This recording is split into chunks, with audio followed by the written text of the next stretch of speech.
Yes, I know that. I know that.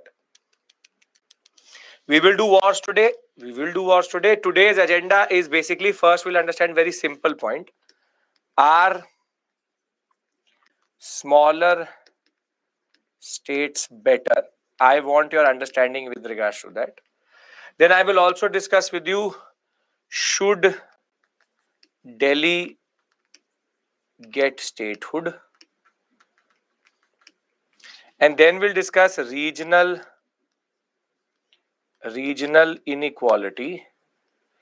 Once we're done with regional inequality, it's very small topics. We'll talk about land reforms and then we'll go into wars, along with in between political trends. Political trends, again, generally. As I said, because I have to technically give you a basic overview here, which is that you will be discussing in governance, in polity, in economics, in internal security, in disaster management, different aspects. It's just that bringing the whole story together and giving a holistic picture. So, for anybody who was not with me on Saturday, what we discussed on Saturday basically was the concept of linguistic politics in India. And as I said, if you missed it, no issues at all. Your PI or post independence 3 classes, one you've missed, you can any day do it with me. As it is, the annotated PPT should make sense for anybody who wants to understand. But if not, no issues at all. Today is a standalone topic, standalone concept, last class of post independence. And therefore, your journey with me is also going to be over with regards to the modern India PI. Modern India is complete. Before I go into post independence and finish post independence, we discuss questions. Modern India is clear, right? Does anybody has any issue in modern India? Modern India, that whole section we discussed properly with a lot of detail, with understanding, and we did previous questions, everything. Is there anybody who has an issue with modern India? If you don't have an issue with modern India, just tell me right now. If that is clear, that is the main story. These 3 classes can be repeated with me anytime soon. You just have to understand basically the concept of national movement, and over and above that, you have to understand the basic contours of how our nationalism goes forward.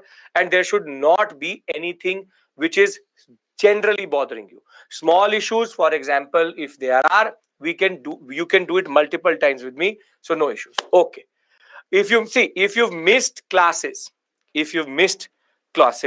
very simply, this will get repeated 5 times more.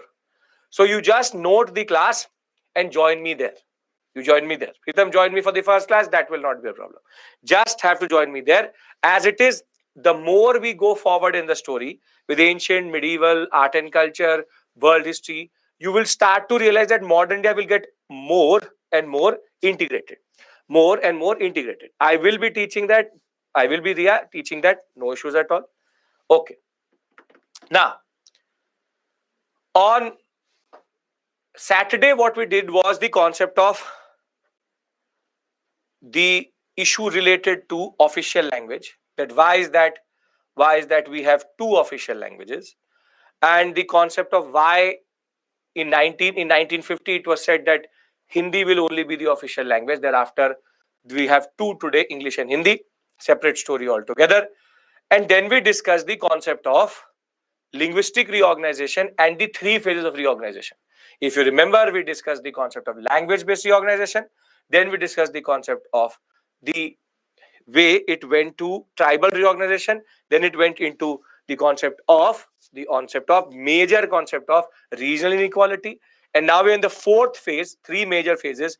4th phase with regards to internal security-based, national security-based understanding with Jammu, Kashmir, Ladakh, and the concept of Daman and Diu, Dadra Nagar Haveli coming as the latest addition.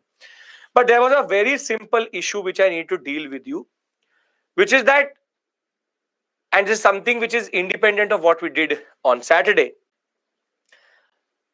There's a very standard story, which is that we have, for example, Kerala as a state, which is a very good example of a state which is both good in its GDP, state GDP, and very good in its Human Development Index, which is education, healthcare. Now, yes, Subarna, dekha. The point is that are smaller states better, or in India should big states be made into small states? Now, this is a very standard issue which is there, and you will discuss it again in governance, you will discuss it generally. Now, when we talk about this question, there are three basic examples which are actually stated, for example. And the problem is there's no set answer to this question.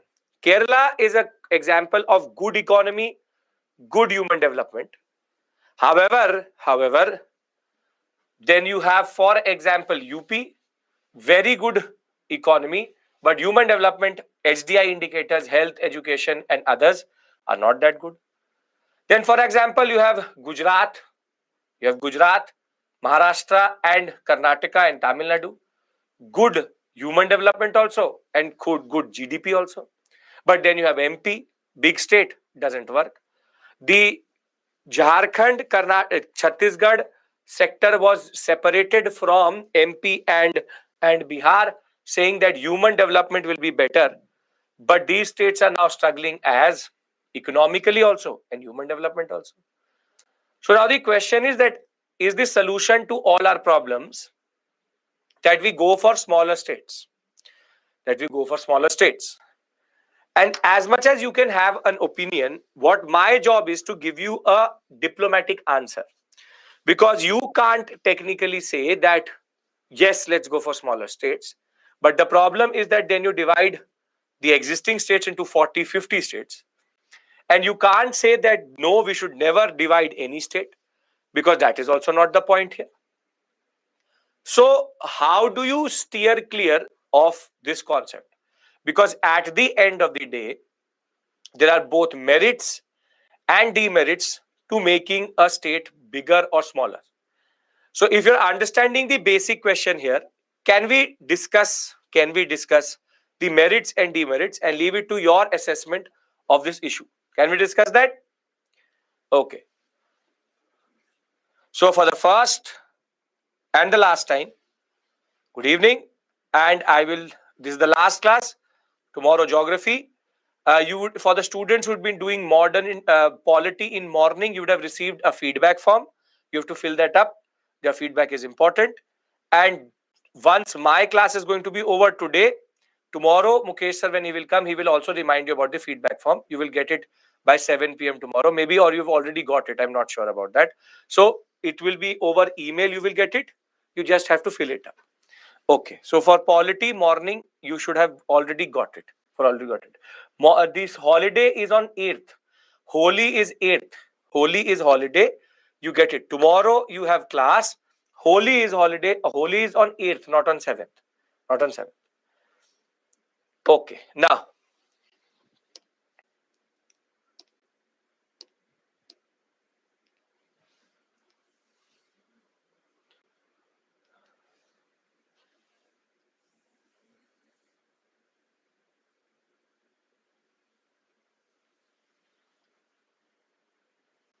only one holiday. You want multiple holidays for Holi? Abhishek, you want multiple holidays for Holi? UPSC aspirant. Merit, demerit. Your life is about UPSC. So one holiday is still more than enough. So then once you clear this examination, then Holi is Holi. All colors make sense once you become an IAS officer, right? Okay.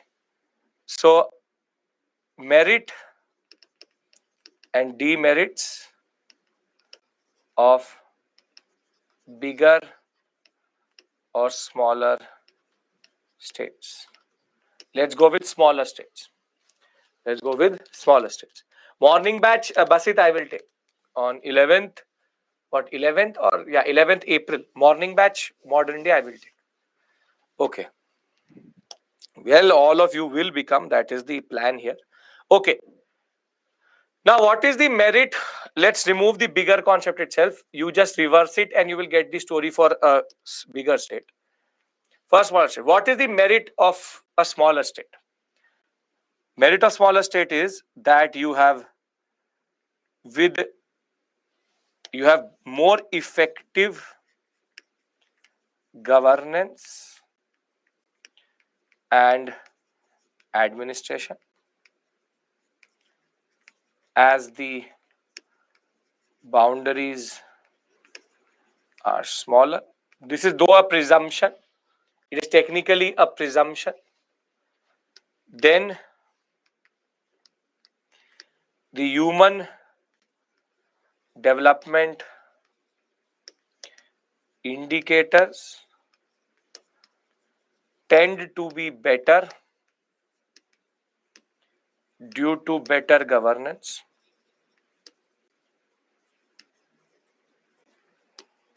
Third,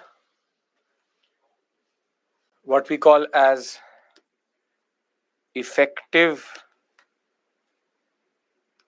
public spending and scheme performance.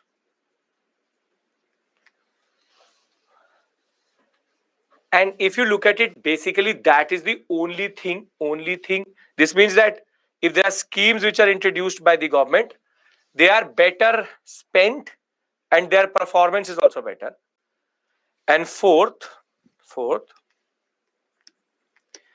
the states are more culturally homogeneous,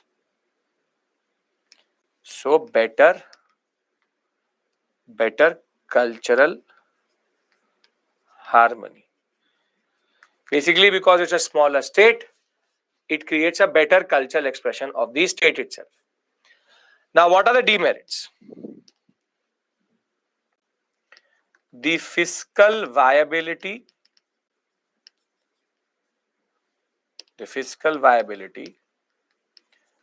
of the state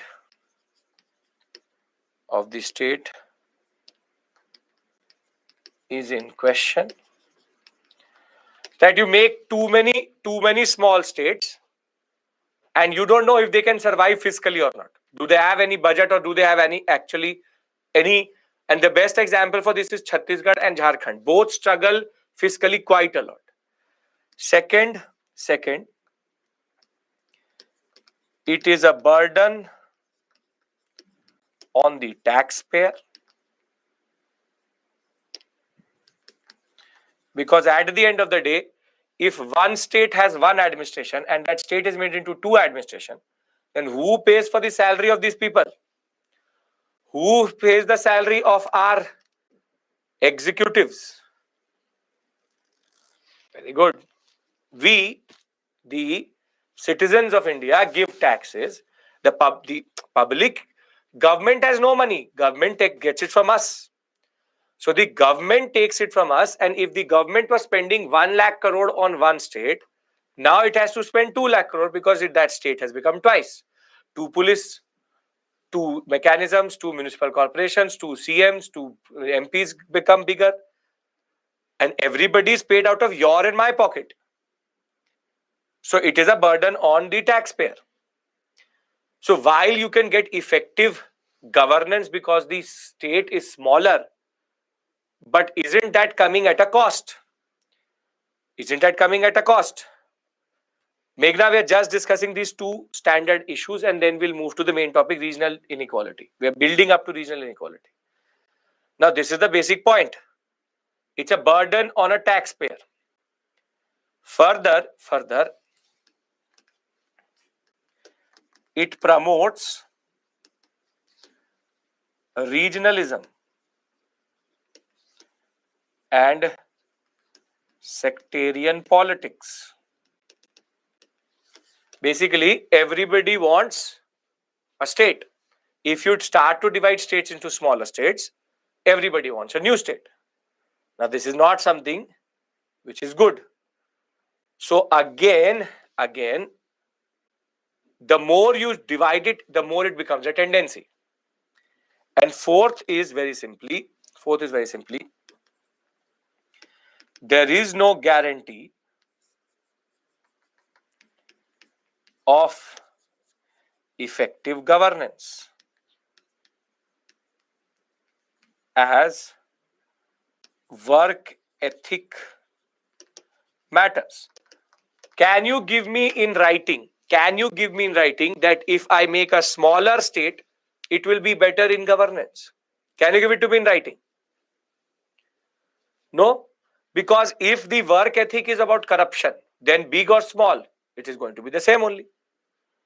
So the simplest to simplest point is that the fact of the matter is very simple, that be it big or small, the answer to that question is it depends.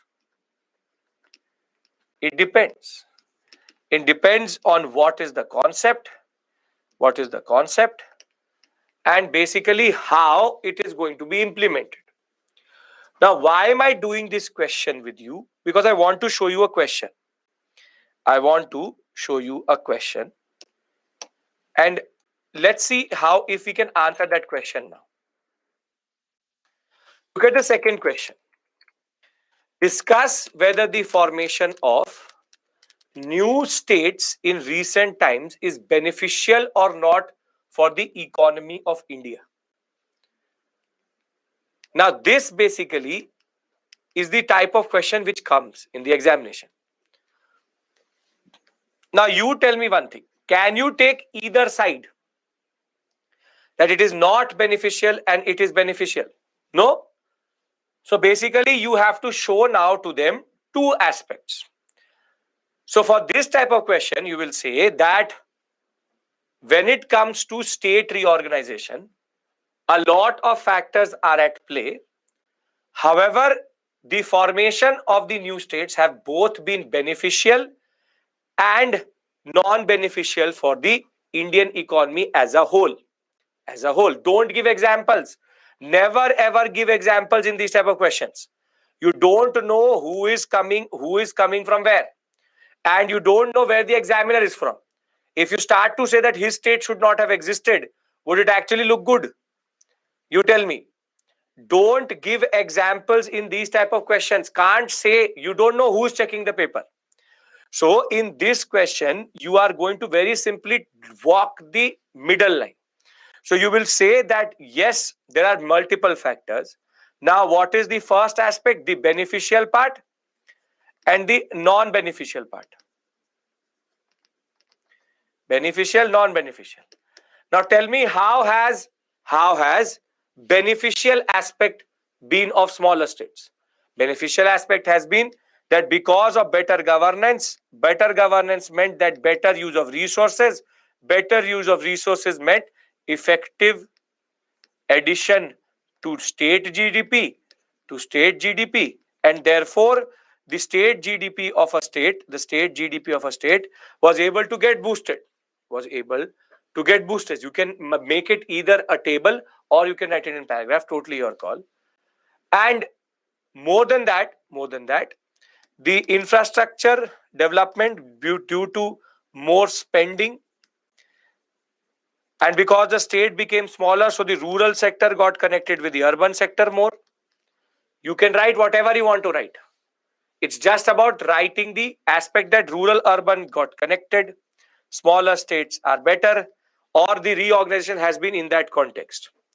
On the other, non-beneficial, it is a burden on exchequer, on public or taxpayer. Further, no guarantee has been seen with regards to better performance.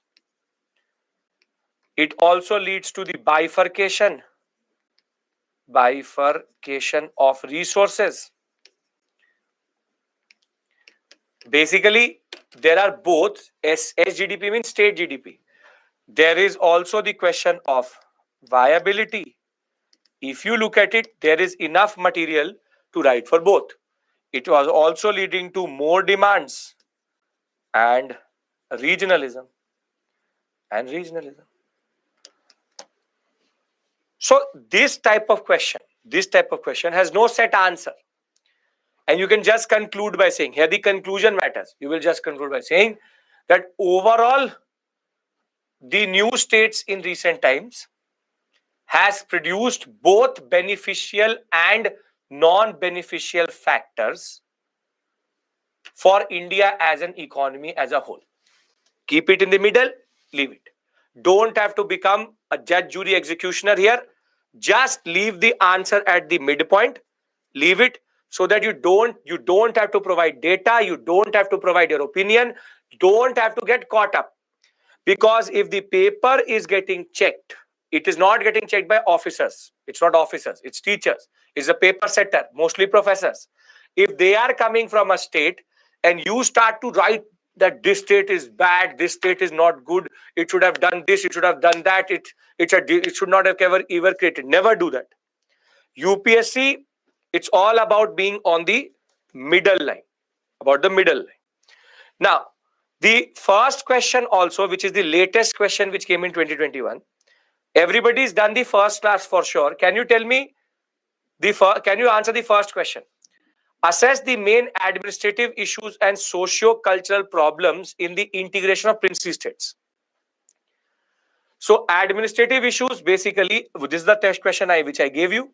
Administrative issue is that they are going to, there was issues of not getting integrated. There was military issues. They were related to Patel's strategies. They were resisting diversity. And then socio-cultural problem is going to become, they had no understanding of democracy. They had never been under the rule of the INC. More than that, cultural homogeneity got disrupted. So this type of question, social evils, whatever you want, that British India had certain type of rules and regulations when they got integrated, princely state did not have it.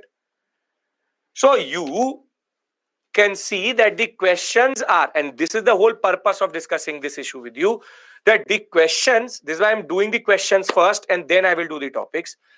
Are you able to understand what type of questions come from post-independence?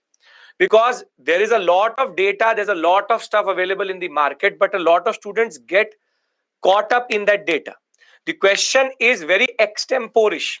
The more you will read for UPSC, the better answer you will also write. You have historical understanding. Once you do polity, you will be better equipped to do this question. When you do economics, you'll be even more better to do it. When you have internal security understanding, you will even be better to do it. So as you move forward, when I'll do the last batch with you, I'll ask you the same question and your answers will totally change. Your answers will totally change because your understanding would have grown multifold by understanding history, geography, polity, economy, internal security, disaster management. It exponentially starts to increase. I have created a base here. You are in a position to write both of these answers, yes or no?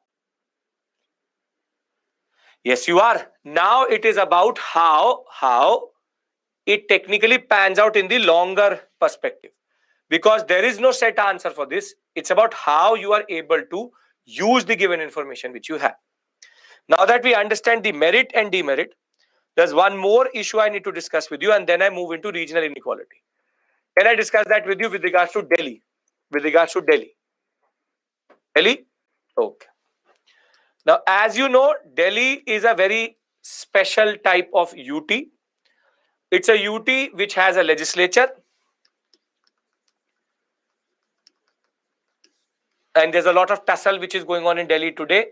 It's a UT which has a CM also. And he has his MLAs. But the peculiarity of Delhi is that because it is a UT, the lieutenant governor has a lot of power.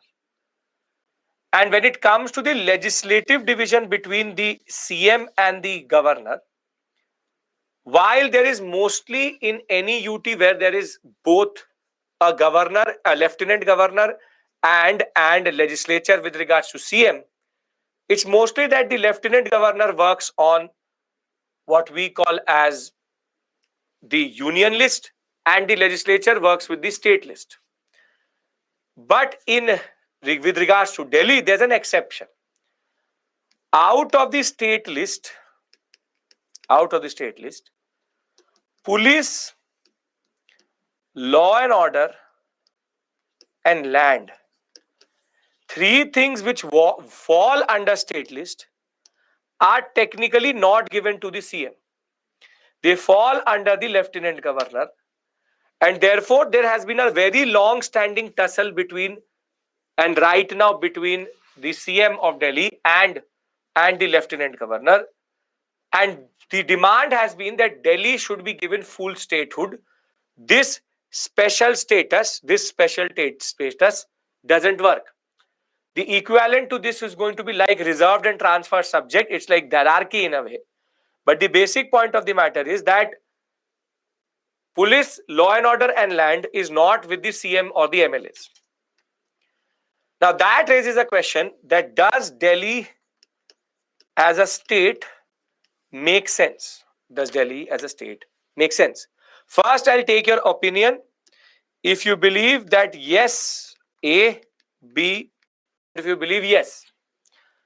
Now the answer to this current question, unfortunately, is as the yeas have it, that the answer to this question is no. Delhi having a state status is going to make it a bigger issue. Delhi is a UT, but should it be made into a state? That is the question. And there are certain issues which straightforward makes this option incorrect. Delhi should not be given statehood for the following reasons. First is why UT have CM? That is, Safruddin, the basic concept. Delhi and now Jammu and Kashmir are two UTs with legislation. It's an exception. First, it is the capital and administrative capital of India,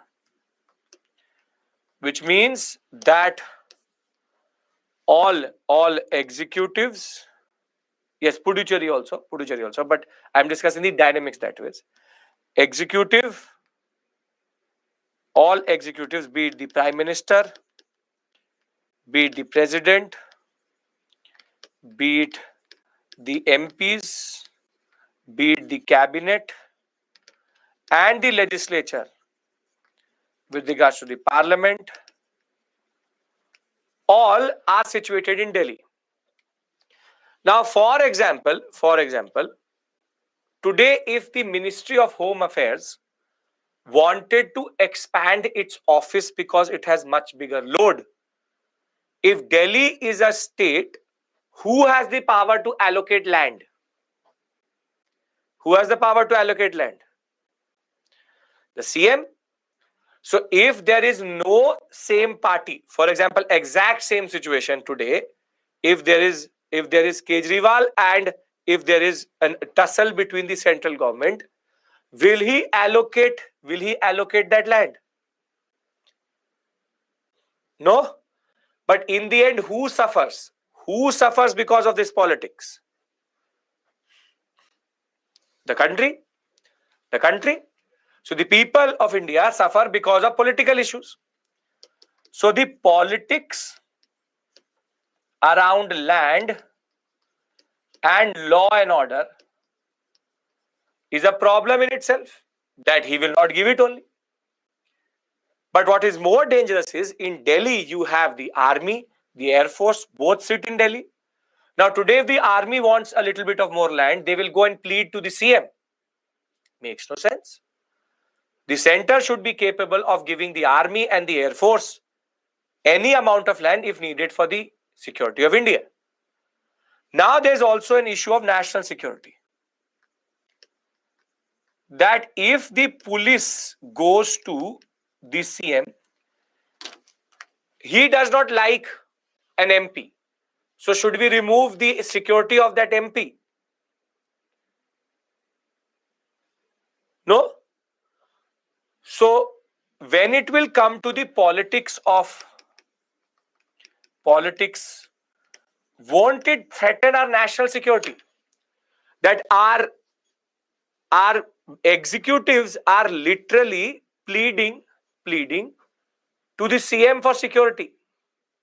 Or the CM, if he doesn't want, he won't give security. And At the end of the day,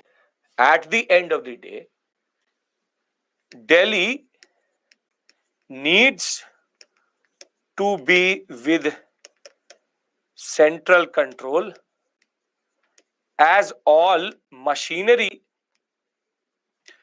of governance is there.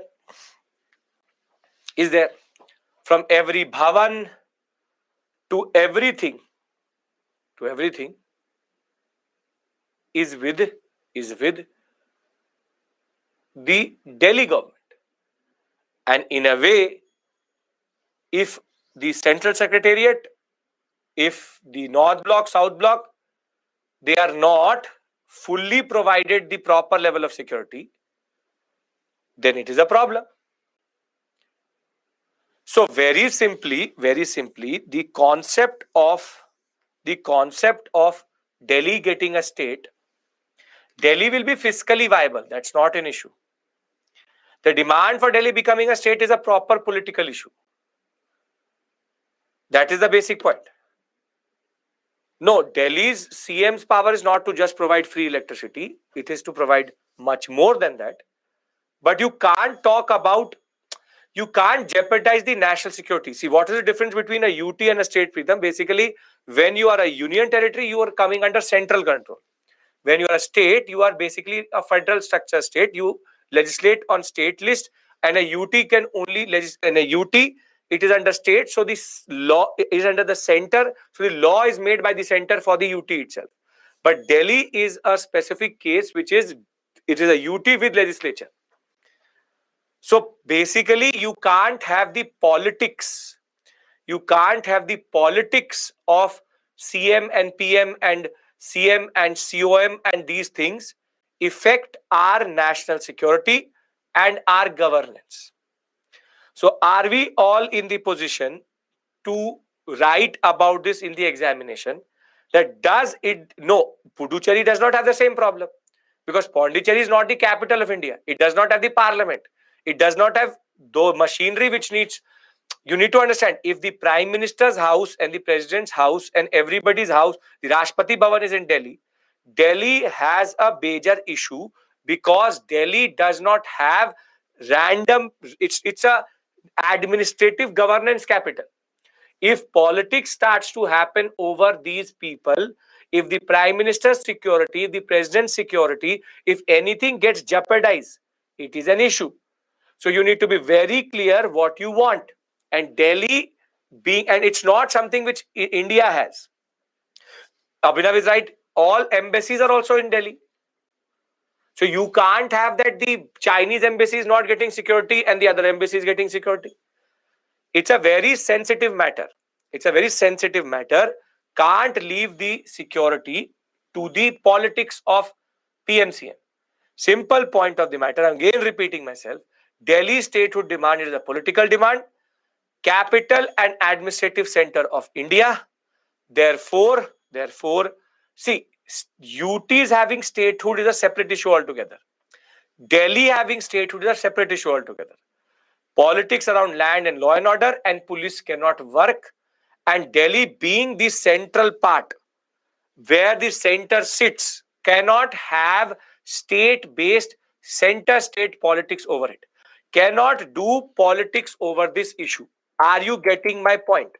Cannot let politics happen over the Prime Minister's security, the security of the President, the security of the Parliament, the MPs, the fact that you can't let the Delhi government decide if the Air Force should get small amount of land so that it can make a new airstrip.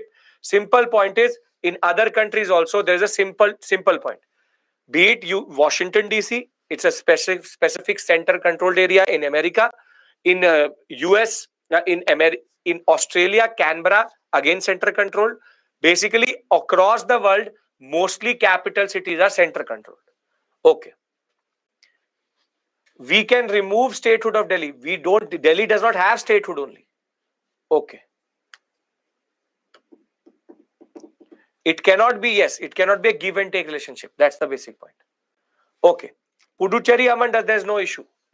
In Puducherry, the state legislature has police, law and order and land. Okay. Yes, that's a very good way. Delhi getting statehood is like CM controlling the center. Very good. It was believed that Delhi with a chief minister is better because with a very big population, Delhi government does do good work. GNCT does good work, but the problem is it cannot be fully about giving it statehood. Okay. I know Delhi has a CM because Delhi is an exception. It is a UT with, because you've not done polity, you are trying to fathom it out. It's a UT with legislature. Legislature basically for the welfare of the people. It is UT because it is a center. It has always been a UT. Under the British, it was also a UT. Okay. Can we move to regional equality? You will be able to write this point. Lieutenant Governor's role in Delhi is basically to implement all the center laws and also legislate on these three issues. Okay. Okay. Can't give a monopoly to the CM. Very good. Perfect. Now understand one thing, and one thing very, very clearly. The three modules which I'm going to do with you today, which is regional equality or the concept of what we call as wars or even the political trends, land reforms. We've not seen a question for the past 10 years. However, this is a part of your syllabus and you never know with UPSC. But the next 3 hours, just enjoy the stories. Because I want to create a certain picture in your mind before you leave today, which is that you understand India better. And if you can get that basic picture, then the task is done. So post-independence, the questions are mostly revolving in three themes: linguistic reorganization, princely states, and maximum going to the issue of official language or partition. The three themes which we've discussed already is what is coming in the examination. So are we clear with regards to what is the purpose here? Yes? Okay. Now in India, not all states are the same. Please now listen to me. Understand the issue. You will never forget it. Will help you in economics quite a lot and socio-economic issues when you will do GS paper 1.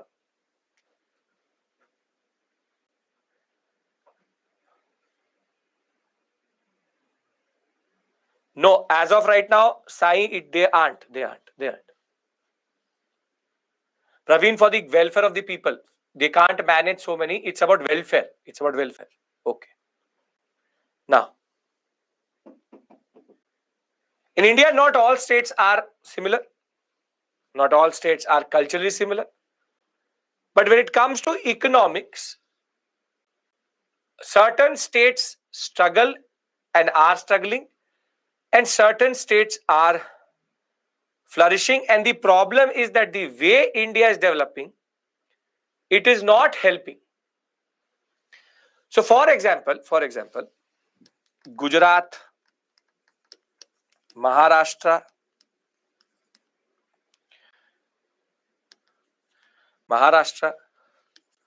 Karnataka, Tamil Nadu, Kerala, UP. These states, even AP you can add, Telangana to some reason. These states are generally, as per GDP data, outperforming states such as Bihar, West Bengal, Odisha, MP, Rajasthan. Thereafter, generally, you can add to it Chhattisgarh,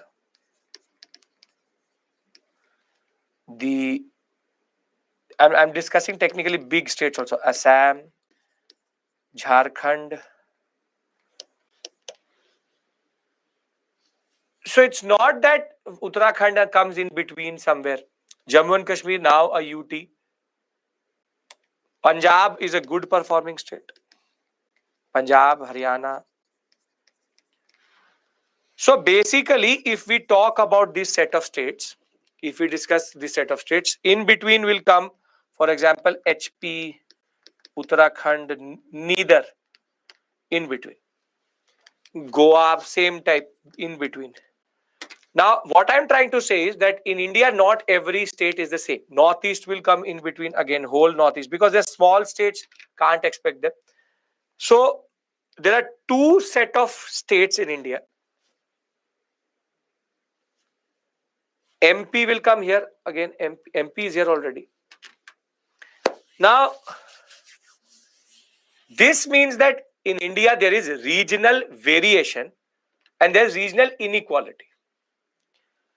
But if you ask certain people what is the reason for regional inequality in India, they will say because these states don't perform well because they don't have the resources, they don't have the infrastructure, they don't have this, they don't have that. And ironically, as of right now, if you look at the investment map of India, money is going to this area, not to this area, which means that this regional inequality is only going to get exaggerated more and more and more and more and by become bigger. But the answer to this question, why is that regional inequality persists in India and why is there regional inequality? Generally, tell me what is common to these states.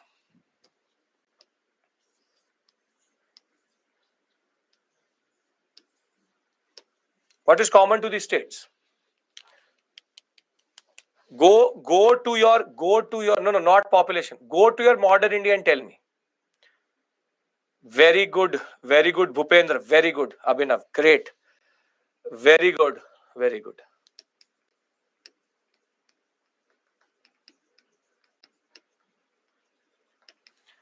Aren't these states the same which were under permanent settlement? This is the geography of permanent settlement, right? The whole Bihar, Orissa and Bengal sector. This means that their regional variation is systemic to colonialism. It's not that these states did not have the resources. These states were hit the most.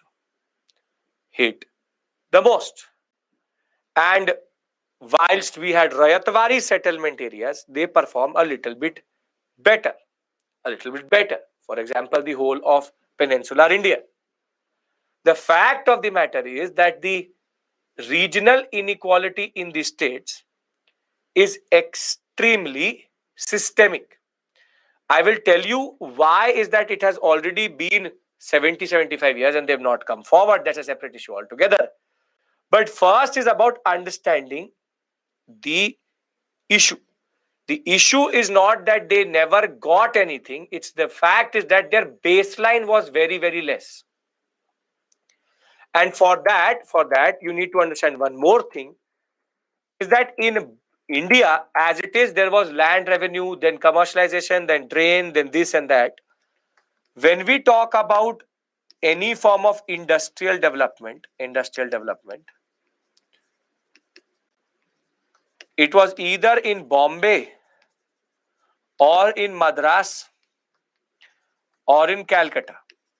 And it is where West Bengal has actually fallen back, that Calcutta did used to be an industrial center. And today it has started to struggle because of internal politics. The simple point of the matter is that Bombay, Madras, Calcutta were the three only zones, more Bombay and Calcutta, where all things were concentrated in. The solutions have not been good, and I will discuss it with you also, because whatever the solutions which were provided. But the fact of the matter is that Bombay, Calcutta was where everything was concentrated. If you look at the data also, the economic inequality among states and regions is a challenge and still remains a challenge. And whatever what we call as industrial enclaves were there in India were either in Calcutta, Bombay, or in Madras. And in 1948, if you look at the production or the industrial production data, 59% of all assets were in Bombay and West Bengal, and 64% were in, or output of everything was also Bombay and West Bengal. But what is more telling is the per capita income. West Bengal, Punjab, Bombay, per capita income you see 353, 331, 272 rupees. Very big amount at that point of time. And Bihar, Orissa, Rajasthan was 200, 188, 173. The issue with Rajasthan was that it was mostly under princely states, so nobody wanted to develop Rajasthan. The fact of the matter is there has always been a systemic issue in India with regards to regional equality. And the problem is that we are not in the right direction also. Because the way India is developing today, exactly perpetuating the same type of inequality. Exactly perpetuating the same type of inequality. Because if you look at the FDI, foreign direct investment, all goes to Gujarat, all goes to Karnataka, nothing to Bihar. So now do we understand the issue here? What is the issue? The issue is that India, there are 2 to 3 enclaves which have been created, and there is certain things which are going forward, certain backward, and certain are in between. For the holistic development of India, all of India needs to go forward, yes or no? Yes, all of India needs to go forward.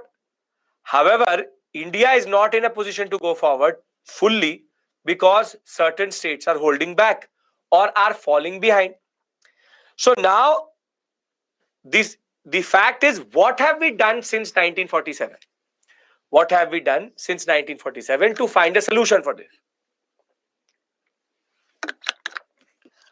When we talk about the, Praveen, that is for economics. When we talk about the strategies, the first strategy you already know, called the finance, what's called the Finance Commission. It's called the Finance Commission. If you don't know it, the Finance Commission under Article 280 of the Constitution, the President will appoint what is called the Finance Commission. And the task of the Finance Commission is basically to decide two things. There's a general pool of taxes which the center collects. Certain taxes are collected by the state. Center collects a certain amount of taxes. Within that taxes, there's certain amount which needs to be shared with the states. This is called divisibility pool. Basically, how your mother or your, think of it like this, that for example, one of your relatives came and said to your mother, here are 500 rupees, give it to the children. Now, he has not specified how much money each will get. It should be 50-50. Now, basically, this is the divisibility pool, that there is a certain amount of money which the center holds on behalf of the state.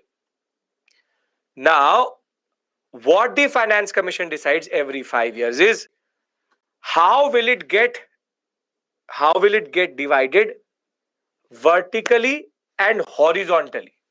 What do you mean by that? Vertically means that how much will the center get out of the taxes, how much the state is going to get out of the taxes, and how much each state will get out of that. For example, there was 100 rupees. Now it is the task of the Finance Commission to decide that, okay, 50 rupees will go to the center and 50 rupees will go to the state. This is how the divisibility pool has been decided. But for us, this division is immaterial because center state division is always there. It's about how this 50 rupees is going to get divided into each state. This is called vertical. This is called horizontal. Vertical devolution and horizontal devolution. Devolution means division. Division means division. Now, the problem in India has been vertical devolution has always been good. But horizontal, how it gets divided into states, is something which actually has never made sense.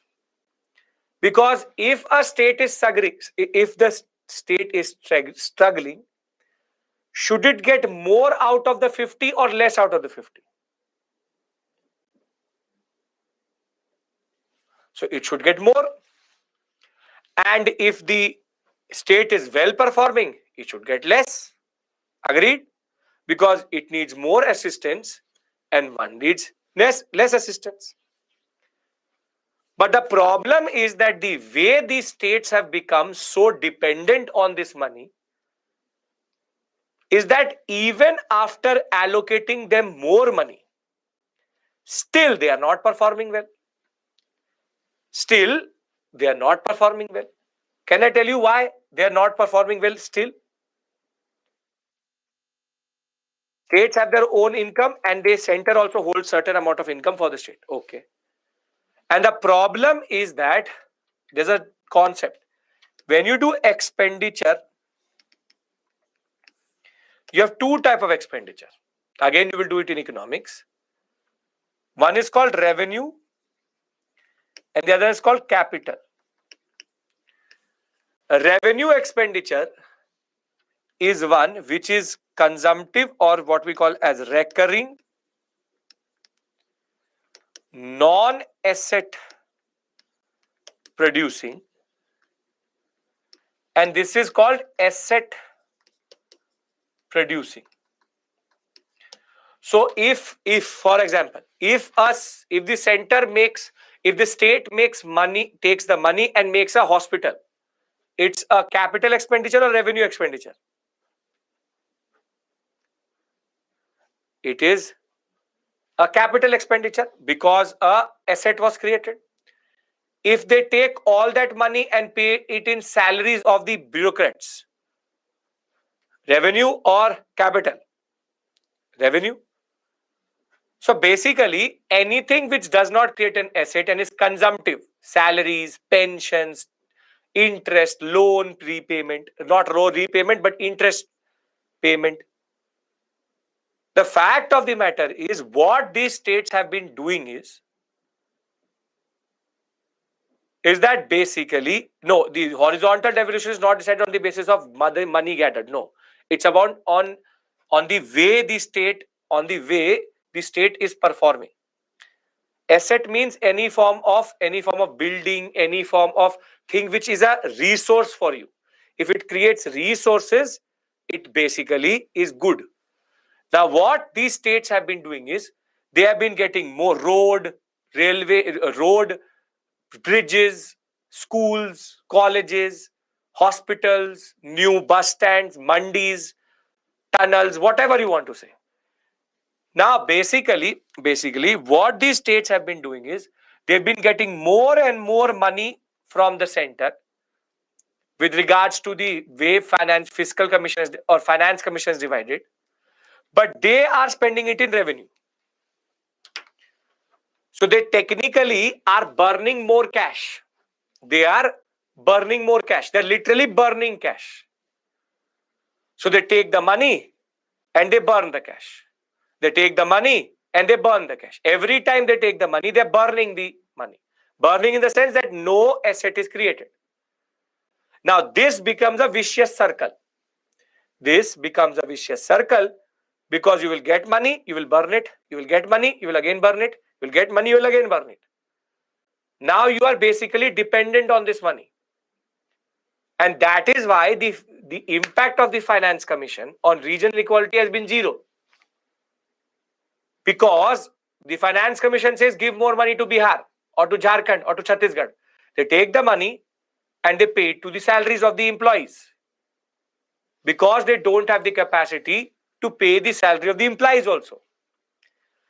So basically, it's a way in which it's basically bad governance. Yes, it's not. It's the way they are using money is the problem. So if when it came to the first solution, which the center tried to use or India tried to use, this became a failure. This became a failure. It is not efficient. Are we clear why regional inequality still persists? Are we clear about that? That even after all of this, why does regional inequality still persist? Very good. Now the next solution is an organization which does not exist today, was changed in 2015, which is called the Planning Commission. Now, since India's inception till 2015, there was a body called the Planning Commission. And that Planning Commission, that is why you can see there will be no questions out of this because these organizations don't exist only. Now that Planning Commission is called what? Is called what? Very good. The National Institute for Transformation of India, which is called the Niti Aayog. So remember, there is a full form of Niti, National Institute for the Transformation of India. Now, the Niti Aayog technically is much different to the Planning Commission, because the Planning Commission used to always give what are called 5-year plans. For 5 years, there was something which was decided what is going to be the agenda. But Niti Aayog does not have the concept of 5-year plans. It's a very weird way in which Niti Aayog plans, because either it's yearly or it's 3-year, 7-year. And there's a 21-year plan. So basically, a little bit of confusion with regards to how it works. They have annual plans for sure, but long-term plans are not indicated very well.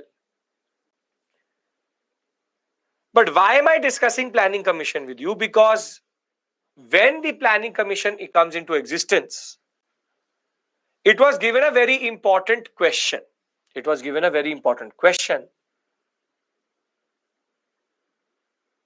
That basically 2015 Pankaj ceased to exist on paper, whatever it may be 2017. On paper, it was called Niti Aayog.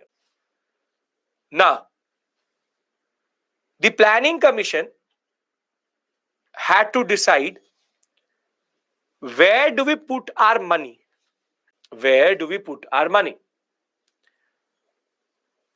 So in the first 5-year plan, it was decided that to transform India, let us give money or let us put our concentrated effort into agriculture.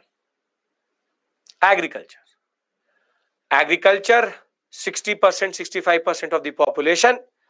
Let us put a lot of effort in agriculture, and you can see the allocated amount in agriculture was much higher than industry, double.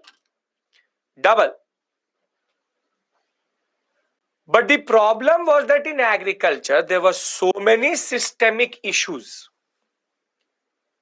because of zamindari, because of land issues, distribution, corruption, money lenders, that we technically burnt this 5-year allocation very quickly with no real structural or systemic changes. Systemic means system-based changes.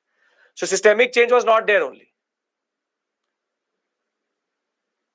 Now, very simply, the second 5-year plan, this question again came. What about agriculture industry? And now rises a very important economist in India. His name, P.C. Mahalanobis. P.C. Mahalanobis argues that the way India can go forward is not via agriculture, but industries. And under the Mahalanobis model, it was now the mining and industry sector which got a bigger allocation. But now the problem is that this allocation was in the right space, but the way our industries were developing were also a problem. So I hope you understand this shift from first and second. Then I'll tell you why this was also not going to work. Yes.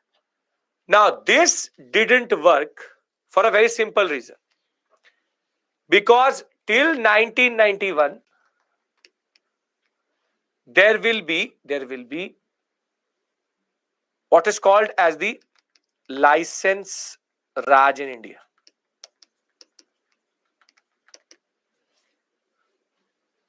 License Raj means that for every industry you have to set up, you need a license. And that license can only be given by the state. Only the state can give it to you, the government. Now, what the government did was, in order to remove this skewed concept, in order to remove this regional inequality, it used to give licenses quickly in Bihar, Jharkhand, or in Orissa, but very, with a lot of difficulty, for example, in Gujarat. So via the license Raj, they tried to steer the direction of industries into certain states, thinking that industries in themselves will bring up assets and better economic development. Are you able to think of it how the economist is thinking? That basically they're trying to steer it in a certain direction because they are trying to think that if I steer the industry into Jharkhand, Bihar, into Orissa, it will in turn lead to development. So I will only give a license, I will even give you tax break, I will give you subsidy, I will give you certain incentives to be in Bihar, but not that in Gujarat. But the problem is that industries don't want the development of people or don't like the growth of people. They don't believe in the concept of inclusive growth, which is that you take the people forward as you become better. What do industries want? What do industries want? Money, profit. And what happens is that these industries will in turn be placed and they will start to literally exploit the workers. They will take away, and because these states are tribal territories, they will take away tribal land. And what I'm trying to tell you right now is actually the birth of Naxalism in India. When you will discuss it in internal security, Naxalism, the red belt, what is common to the red belt or Naxalism is the fact that all those areas were where the industries had been allocated because of the license Raj. So what they did was that rather than actually going for the growth of people, they started to exploit the people. And when they got exploited, they got disillusioned. They thought that the government only wants us to get exploited. And that is why they rebelled against the government. And that is the birth of the concept of Naxalism in India. So Naxalism was a major issue which was created because of this concept of license Raj and the way we shifted our industrial or our basic focus on the industries. Now, this is why all three solutions, Planning Commission, Finance Commission, government providing incentive and subsidies to go into a certain sector, all just have perpetuated between 1956 to 1991 regional inequality with no real solution. Basically, in India, regional inequality still persists because we still have not found out a way to lead to grassroots development in those states. If we allocate more money to them, they're burning the cash. The Planning Commission did not do anything, and there's a very major difference between Planning Commission and Niti Aayog. Whilst Planning Commission and Niti Aayog look similar, there's a major difference. Can anybody tell me between the two, Niti Aayog and Planning Commission? Major difference. You don't know it, but guess it. Kavya says finance. Nitesh says finance. Anybody else? Any wild guess? Long-term, yearly target, bottom-up approach, state not involved, advisory, state participation, long-term, think tank, feudal.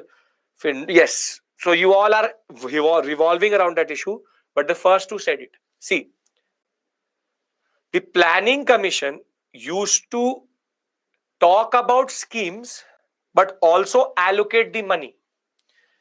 So basically, at one point of time, Planning Commission was considered the parallel finance ministry.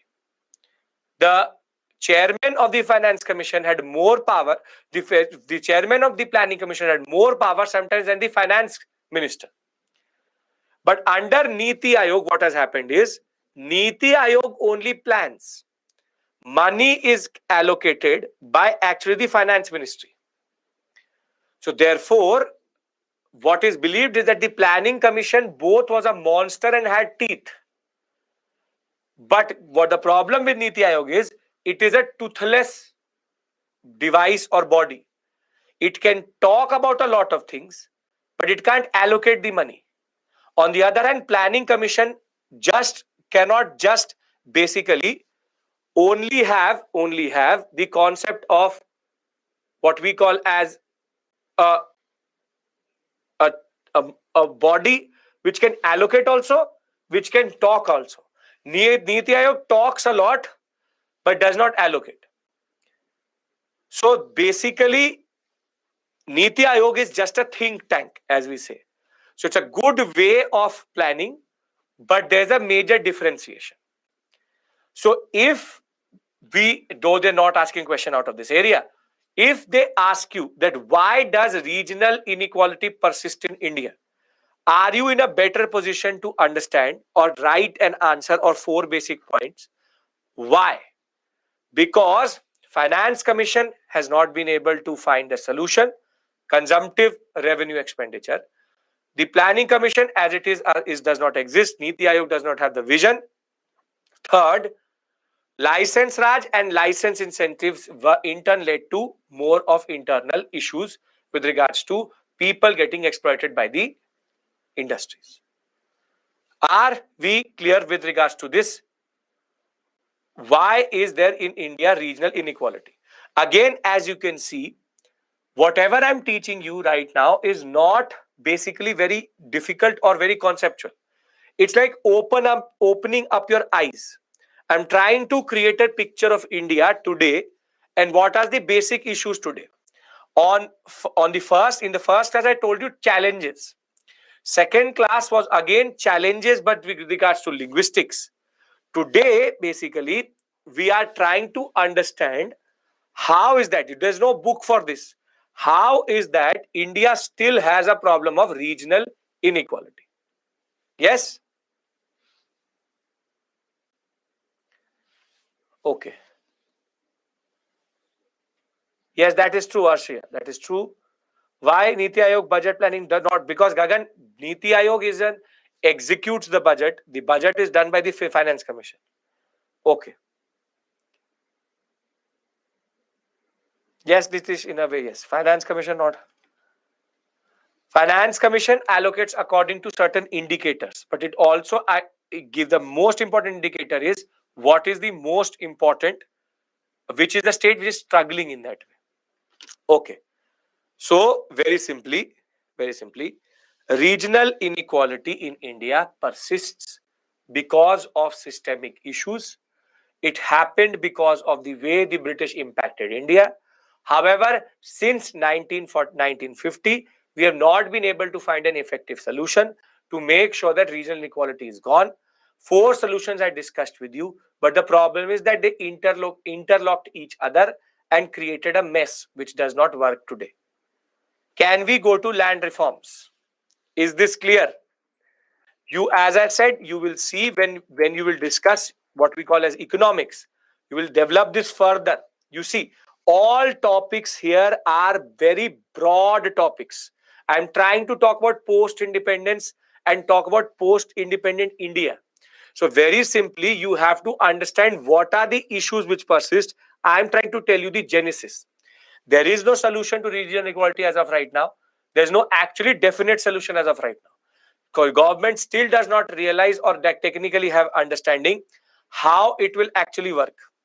How it will actually work. Because the way Niti Aayog is working is also not able to do it. Okay? Okay,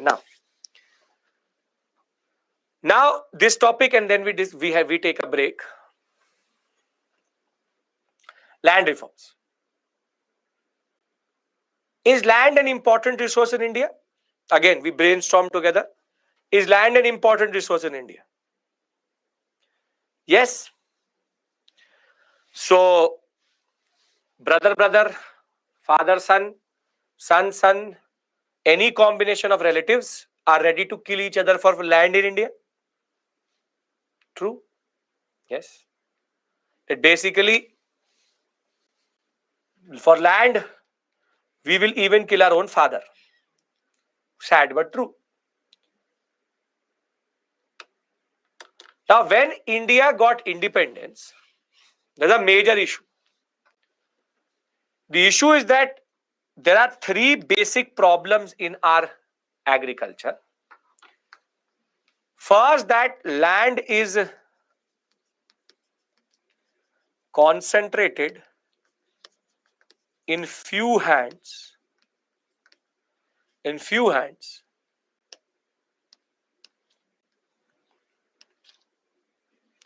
In few hands. And mostly the peasants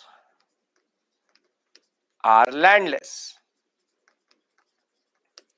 or work on someone else's land. Someone else's land. Few hands means that zamindars, money lenders have a lot of land.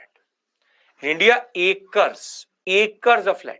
There are, for example, 100 zamindars who control 1,000 acres, and there are 1 lakh peasant who control 50 acres. So isn't this concentration of land? Isn't this concentration of land that basically the zamindars control so much land that 1 lakh peasantry together control 50 acres? This is called concentration of land in few hands. Then there's an issue that the tenant or peasant who works on someone else's land has no security or certainty. And you'd have heard this word for sure in your lifetime called amal guzar, mal guzar. If you have land in your family, you would know that if you don't produce it yourself, if you don't cultivate it yourself, there would be certain people who would work on your land and give you a share of that land, give you a share of that produce. So I am a zamindar, but I have 100 acres of land, but technically I can't be in the countryside. So I give it to 5-6 people. They produce it. That is called a tenant. That he produces the land for me. I own the land, but he produces it for me. And when it is produced, I get certain amount of return. Now, in India, what happens is that there was no security of tenure or security of rent. This month I said, this season I said 50 or 50 mine. Next year I said, out of the 100 kgs which is produced, 90 mine, 10 yours. Then the next cycle I said 80-20, 60-40, 50-50. Anything was being asked.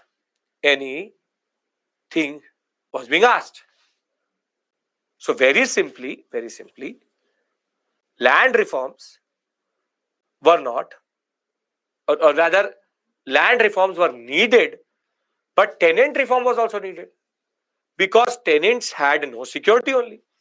Tenants had no security only. If that was not enough, in India, there's also an issue that land, or still technically is, land is a social prestige and no one wants to give it up. That if I ask you that give some land to me, you will rather kill me than giving some land. And unlike in the West, where land is not related to social prestige, being a jamindar is a very big thing. Bhai jamindar hai. A lot of people just get married on the aspect that they have a lot of land in their family. Could be useless themselves, but have a lot of land in their family. So, sad but true. The fact of the matter is, land is something, it's literal gold. Now, basically, the government of India recognizes these issues. Land is concentrated in certain hands. Tenants don't have certainty. They could be working on this land today. Tomorrow they could be working on different land. Land is social prestige. And land nobody is ready to give up. Nobody is ready to give up. So very simply, land is something people will never give up. So the permanent Raitwari and Mahalwari system still existed. And therefore, in 1950, India now embarks on the concept of land reform. You understand the issues, then I discuss what is the land reform. Security of tenure basically means that I could be working on this land, I could be working on that land. There's no certainty if I will work on the same land itself. Now then, what is land reform? The first thing which the government of India did, easiest, abolish all British based land system. So basically permanent Raitwari and Mahalwari abolished. That was the easiest.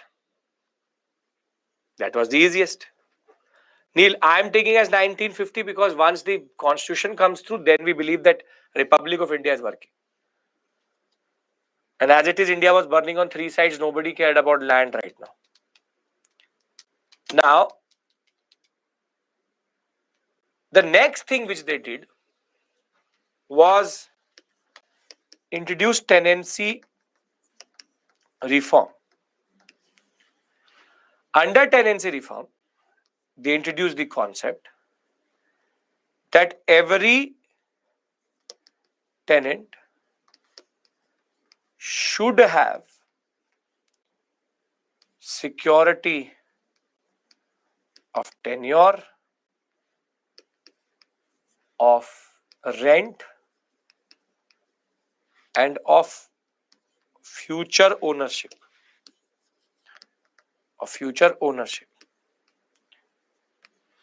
So once an agreement is there between the jamindar, it has to be rational, that I am going to take 50, you will take 50.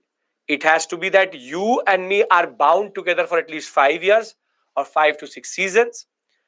But more than that, there was a rule which was brought in that if nobody claims a land for 12 years, if nobody claims land for 12 years and you are a tenant on that land for 12 years, then that tenant can claim ownership to that land. This is basically for the absentee landlords. basically there for the absentee landlords. So for all the zamindars in the house, if you have land which you've not claimed that for 12 years, you haven't claimed that it is my land, and a tenant has been producing that land for 12 years, he can claim in court that it is his land, and that is given. That is given. But the most radical reform which came is called the sealing laws. It's called the sealing laws. Now, how did the sealing laws work? Now, for example, this is a landscape. This is a landscape. And there was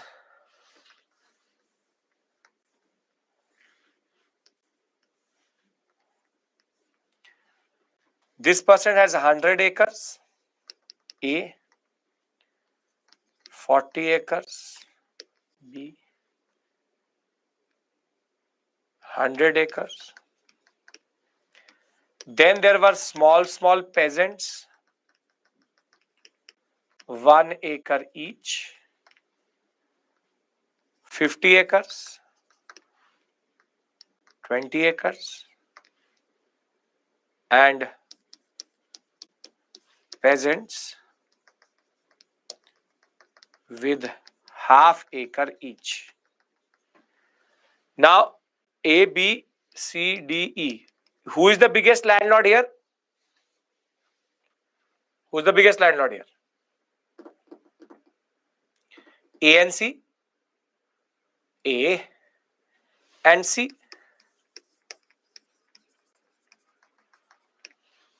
Now, what the government of India said was that any person in a specific area, in a specific district, if he has more than 30 acres, the government will seize their land under a ceiling and then give it to or redistribute it to the peasants. So now under ceiling law, for example, if the ceiling was fixed at 30 acres, he would lose 70 acres. He would lose 70 acres. He would lose 10 acres. He would again lose 70 acres. He would lose 20 acres, not 20, but 30 acres. 20 acres. 20 acres. And he will not be touched. E will not be touched. And now what is going to happen is that this 70, 70, 10, 20, this 170 acres is going to now be given to the peasants. Now be given into the peasant. This is called sealing of law, sealing of land and redistribution. Sealing of land and redistribution.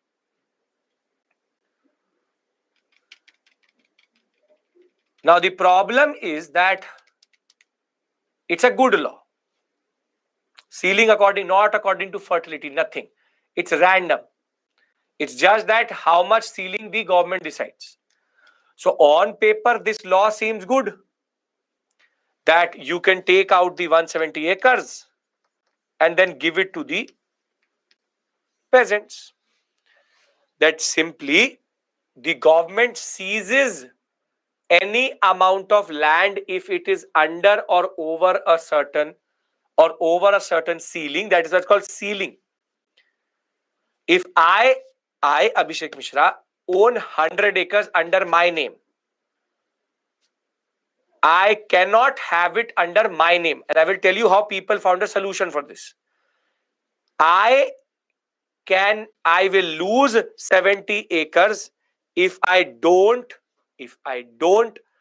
do something about it, and my land will be gone. On paper, sealing laws make sense. Do they? Don't they? They do. Now the problem was that in India we are very, very, very, very jugadu. we are very, very quick to understand how things happen. And the loophole here was that firstly, half of the governments did not implement. And the places where they implemented, not in ever in Indian history, so many sons were disowned by fathers. I had 5 sons and I disown each one of them, that they are not my son now. And if they're not my son, division of property will happen. So basically, there was a flurry, one after the other. In family court came, my son is useless, I disown him. My son is useless, I disown him. They are of no purpose to me, disowned. So basically, there will be what? That 100 acres, I have 5 sons, I divide it into 5 sons. So we all have now 20 acres. We don't come under ceiling. That was the first solution. You give it to your relatives, but see, in India, we technically don't trust our relatives. So it's rather giving to sons. You give it to your relative, then he technically does not give it back, then what? So not too far relative. If you are good books, you will get something. Now the other problem is, sometimes the zamindars used to also do a lot of ingenious ideas. It's called cooperatives. This A zamindar said to 50 peasants, I will give you half acre, or not even, I'll give you small amount of money. You come and become a cooperative with me. Cooperative means that we all own this land. Now, if one person has 100 acres and a 50% have 100 acres, will it go under ceiling? No, it won't. So basically, either through cooperatives, either through pressure, either through basically some tactic or the other, a lot of people did evade ceiling. But some were not that lucky. In 2 states, Kerala and West Bengal, ceiling laws did do a lot of good. But other than that, in Indian history, land reforms were the worst implemented and with zero impact. Zero. Very simply, they had no real impact only. Land reforms in India are the worst implemented because there was no political will. Because you tell me, will an MLA who himself owns 200 acres, will he apply ceiling law on him? When an IS officer who had to implement ceiling law, he himself owns 50 acres in that area, will he implement that concept? So in India, because of administrative corruption, because of no political will, and because of ingenious way of evading this law, land reform and ceiling laws had 6% of all peasantry in India were touched. 6% of all land in India was touched. 6%. Not even double digit. 6%. And that is why till today in India, if you will ever see the economic survey, the way our graph was that till today, the marginal and small farmers in India are the biggest chunk. Marginal and small farmers. What is the situation right now? It's worse. It is bad it has not improved. In no way or the other, it has actually never improved. Simple point of the matter is, in post-independence India, we have failed our peasantry, we have failed our farmers, and we still tend to fail them. So land reforms were in a way only on paper, nothing more, nothing less. If this makes sense, I will then just read it out from the PPT and we take a break. Understand it? Yes? Great. Okay. It is unfair. Unfortunately, it is true. So, India is a typical agrarian economy, inherited with very unequitable agrarian distribution and agrarian system. Removing institutional discrepancies was very, very important. Issue of socio-economic inequality is also there.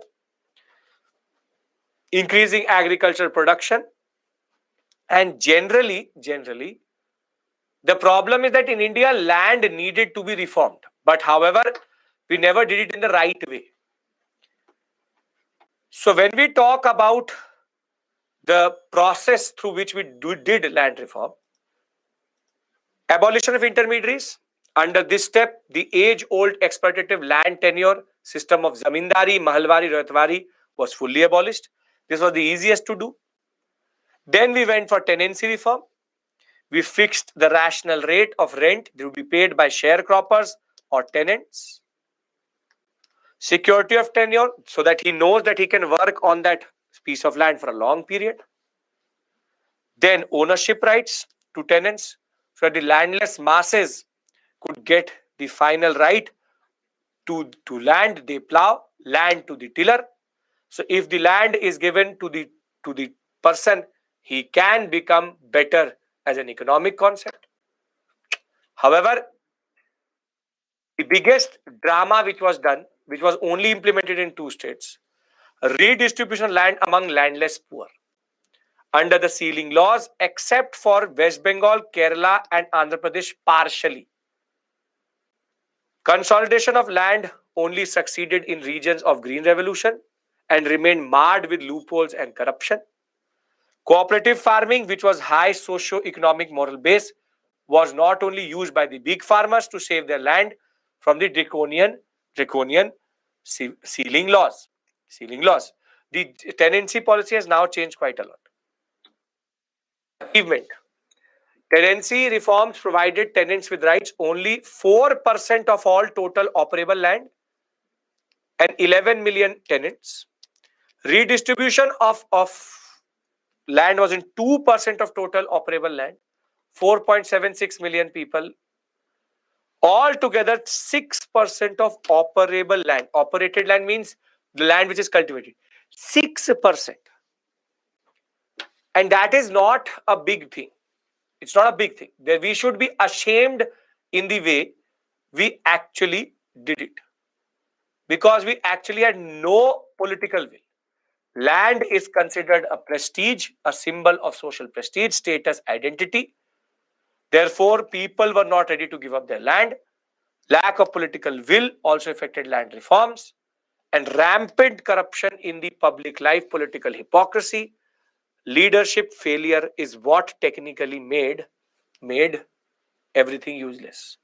And as much as Vinoba Bhave or Gramdan Bhudan did a lot of small changes, nothing really at the highest level possible.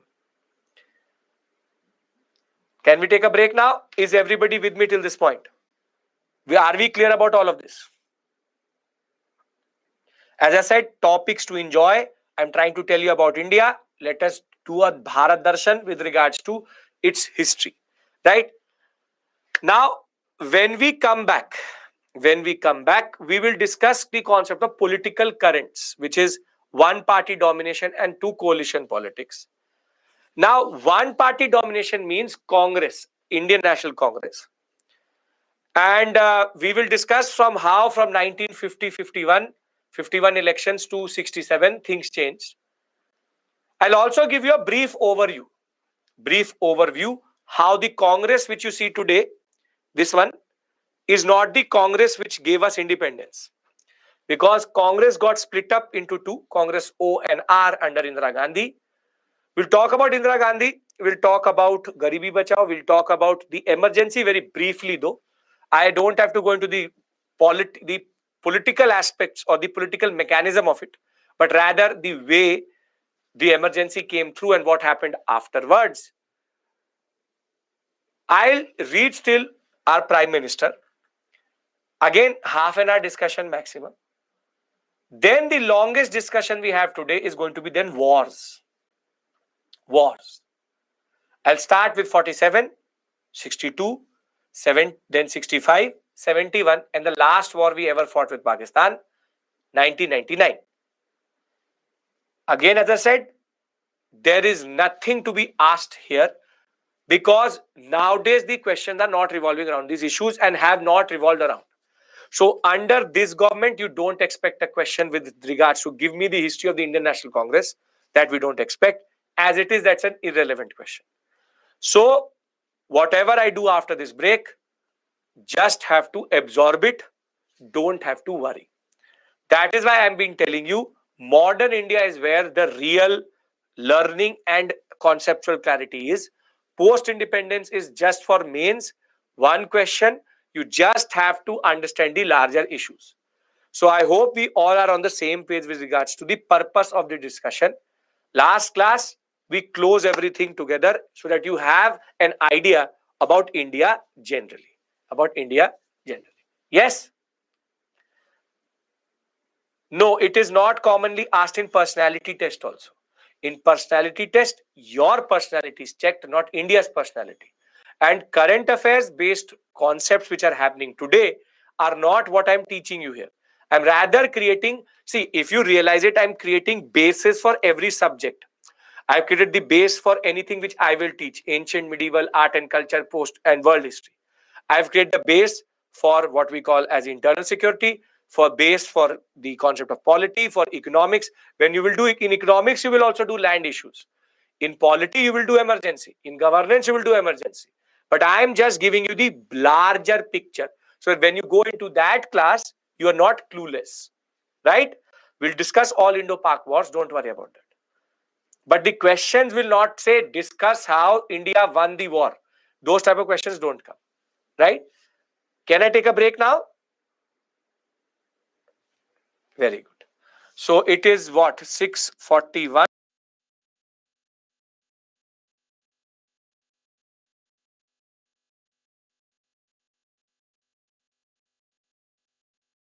You can ask me a doubt. And in 1950, we became a republic, 26 January 1950. Now, thereafter, the first general election happened. And it was technically not a coincidence or any other type of surprise that the first three general elections, 52, 57, and 62, the INC got overwhelming majority in the Lok Sabha. It was the party which gave you independence, which brought you independence. And it was having towering leaders such as Nehru, Patel, Rajendra Prasad, Morarji Desai. These are very big towering figures. So the first three general elections between 52 to 62, the first 10 years, India very simply, was dominated by one party, the Indian National Congress. And as I said, it was not a coincidence. However, things change in 1964. Because when in 1964, who will die?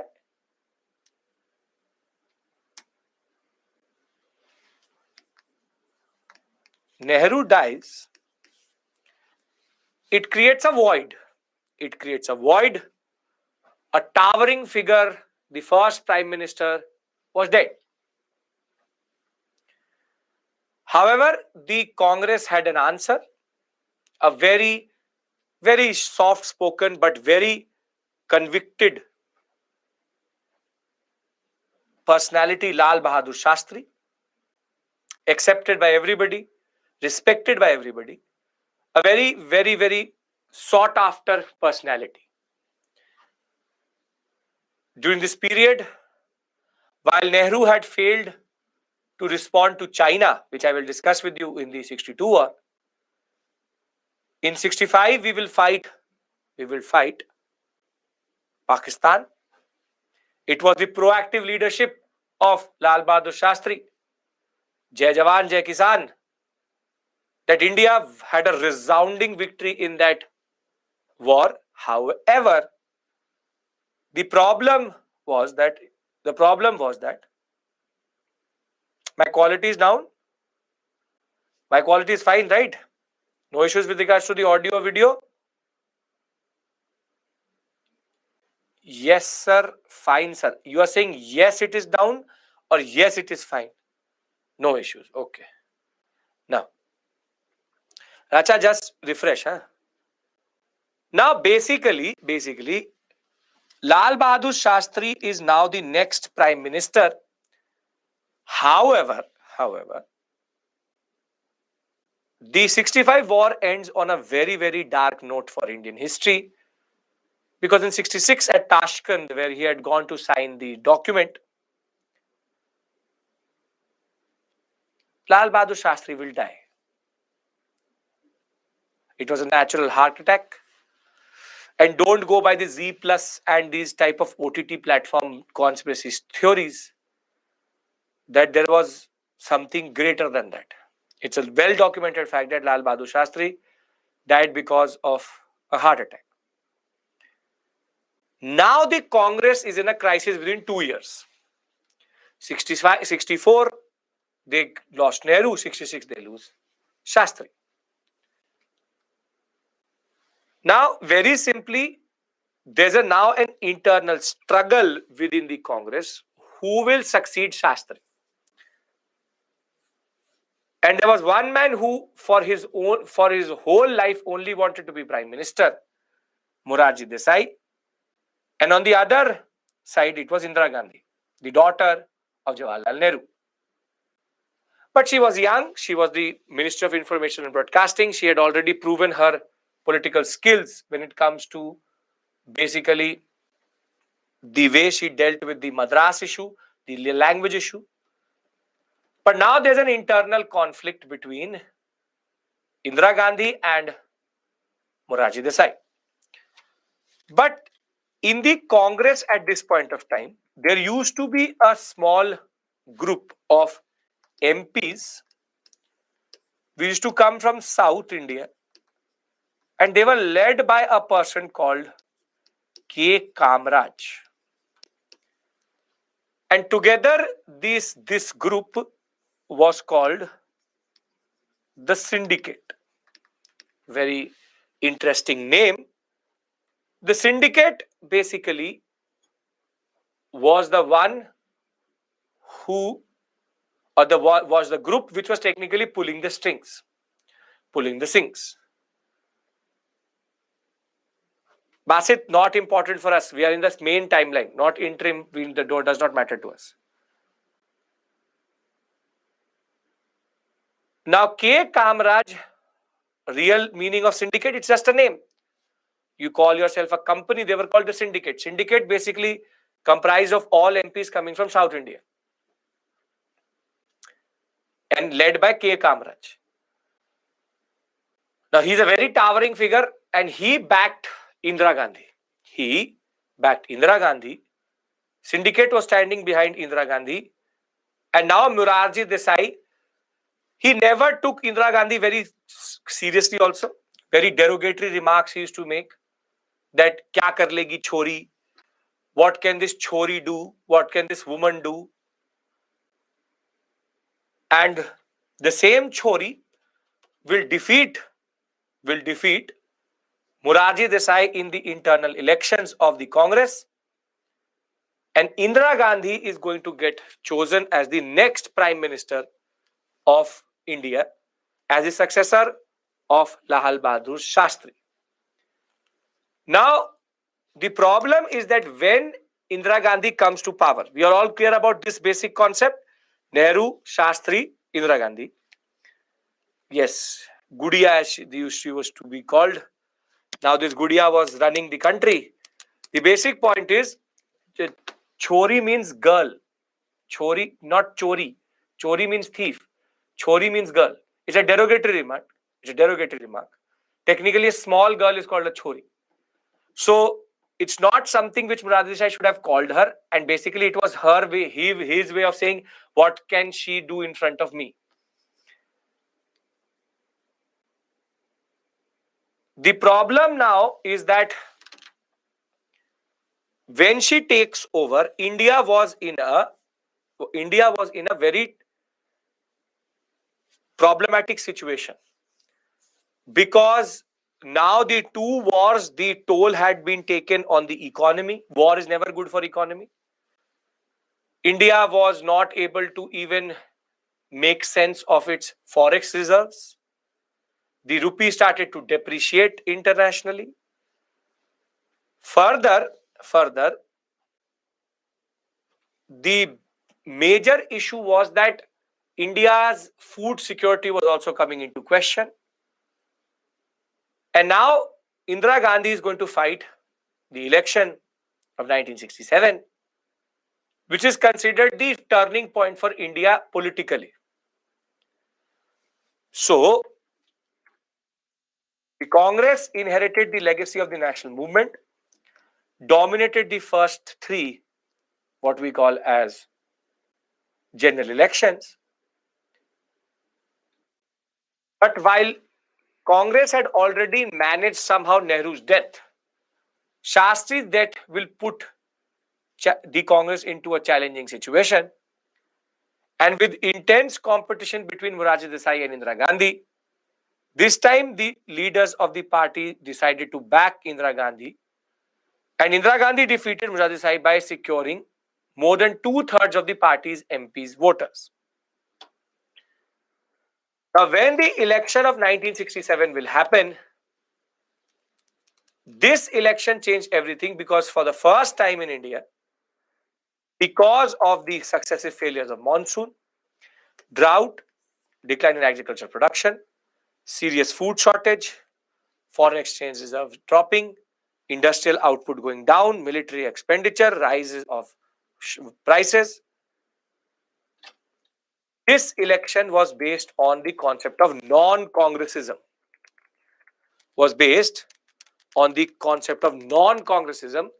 That do anything but don't let the Congress come to power.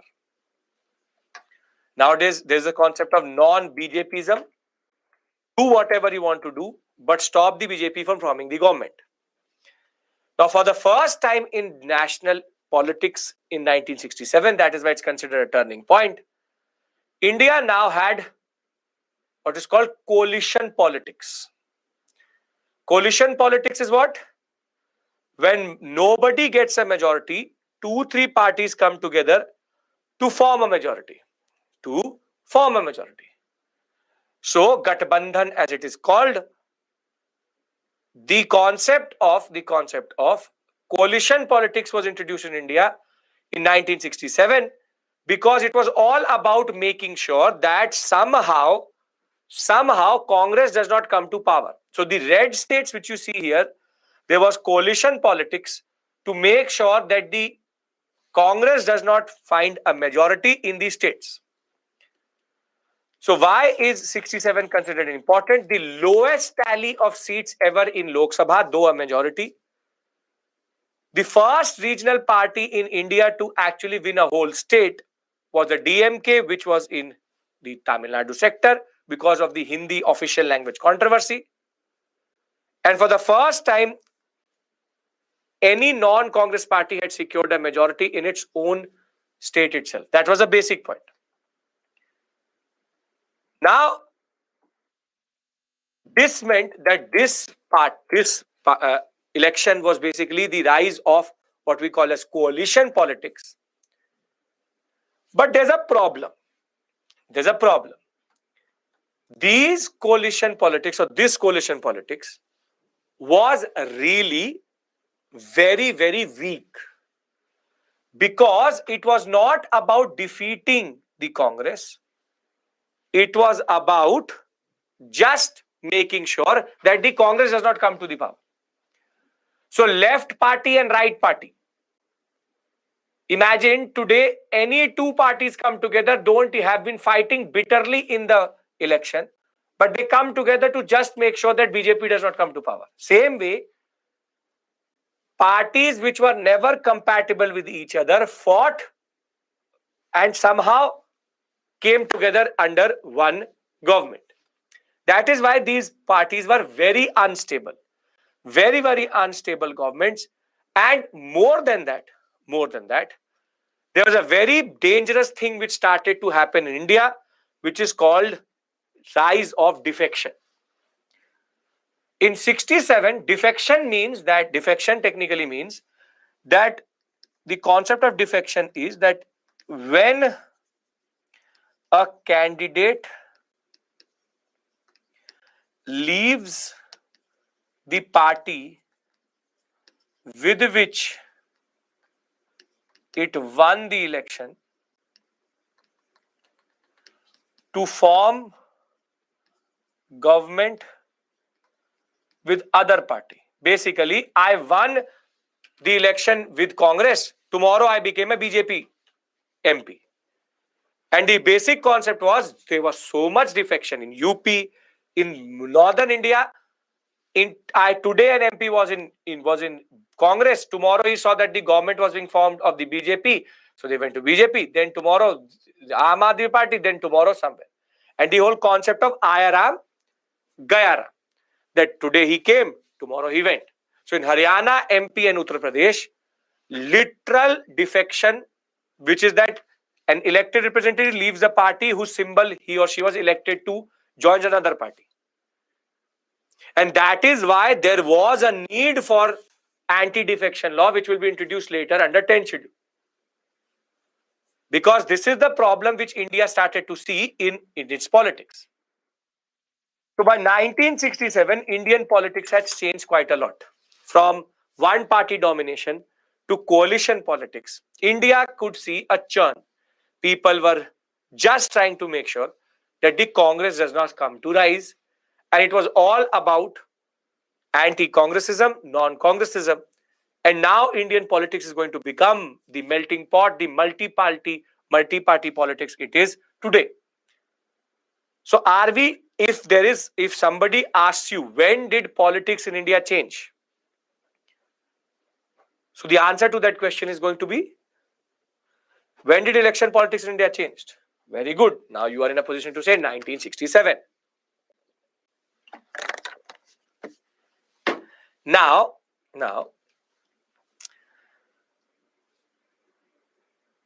the story hereafter, I have to give you a brief understanding of. This is all technically governance and polity, but governance technically. But I'm going to give you a basic understanding. Now, as soon as Congress performs a really, really bad performance, really bad in the what we call as the 1967 elections, why would there be anti-Congressism? Because it's about defeating the Congress. People were more or less tired of the Congress. 4 elections, too much Congressism. And Indira Gandhi was becoming more and more powerful and very charismatic. But the Congress politics had led to wartime harsh realities also.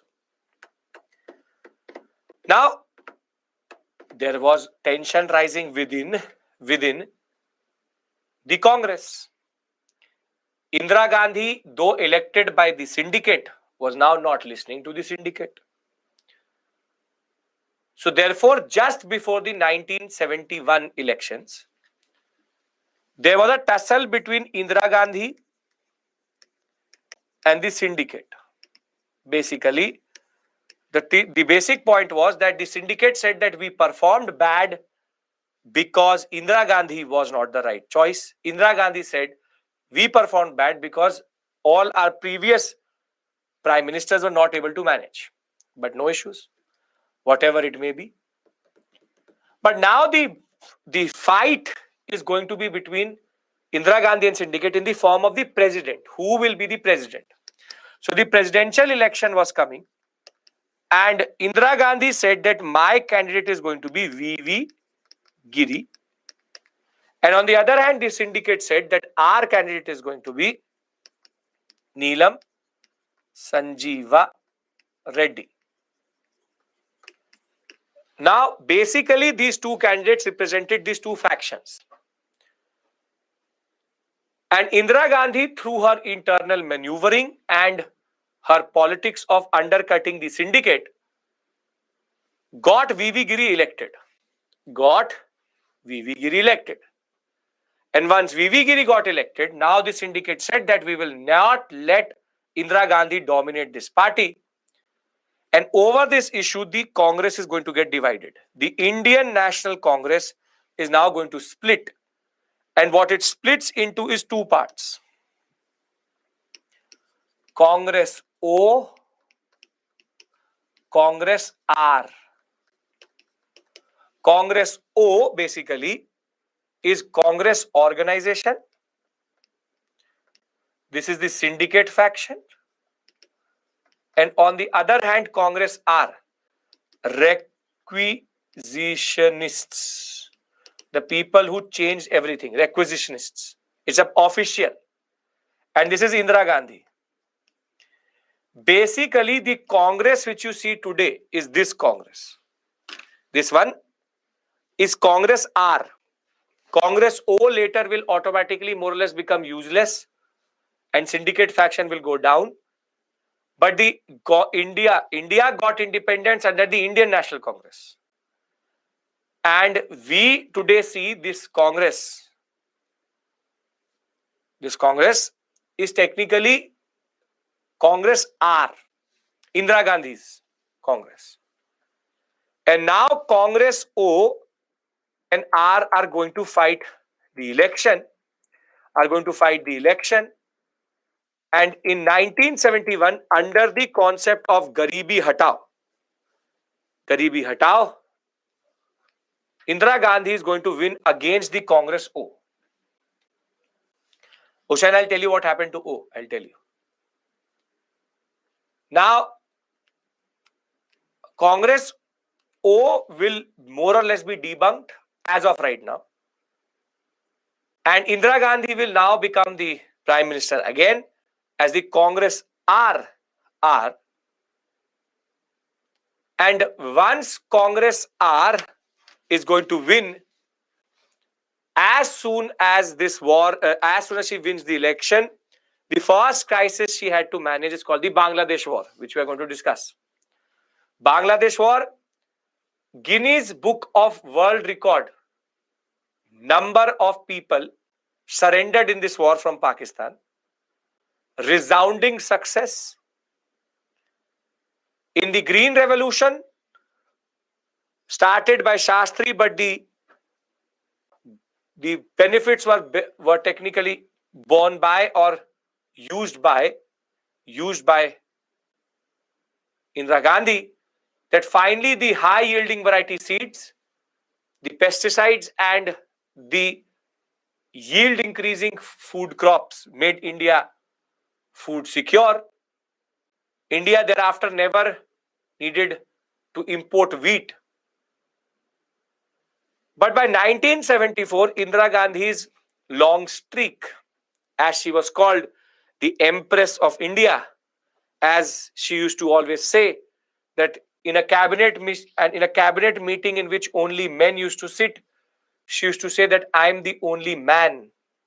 I am the only man in this room, no one else. Now Indira Gandhi was technically becoming bigger and bigger in stature. And now the shock is going to come to her in two forms. First, because of the wartime problems and because of the problems which she had inherited because of Shastri not going away, Jai Prakash Narayan, a towering figure of the Indian national movement, will now start a movement in Bihar. The JP movement, as it was called, was about Indira Gandhi's tyrannical rule, the fact that she was not doing anything for the states, the fact that she was misusing power. Students will come into the foray because there was no employment.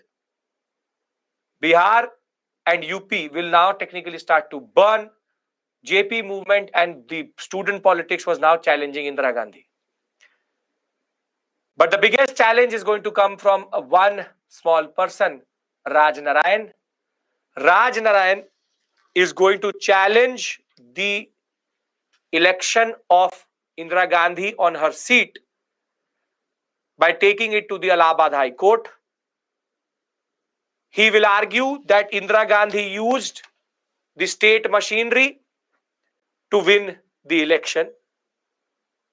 Technically, under the Representation of People's India Act, as you will read under governance, a sitting MP and a sitting Prime Minister or CM cannot use governmental machinery to win an election. Ironically, an IAS officer used to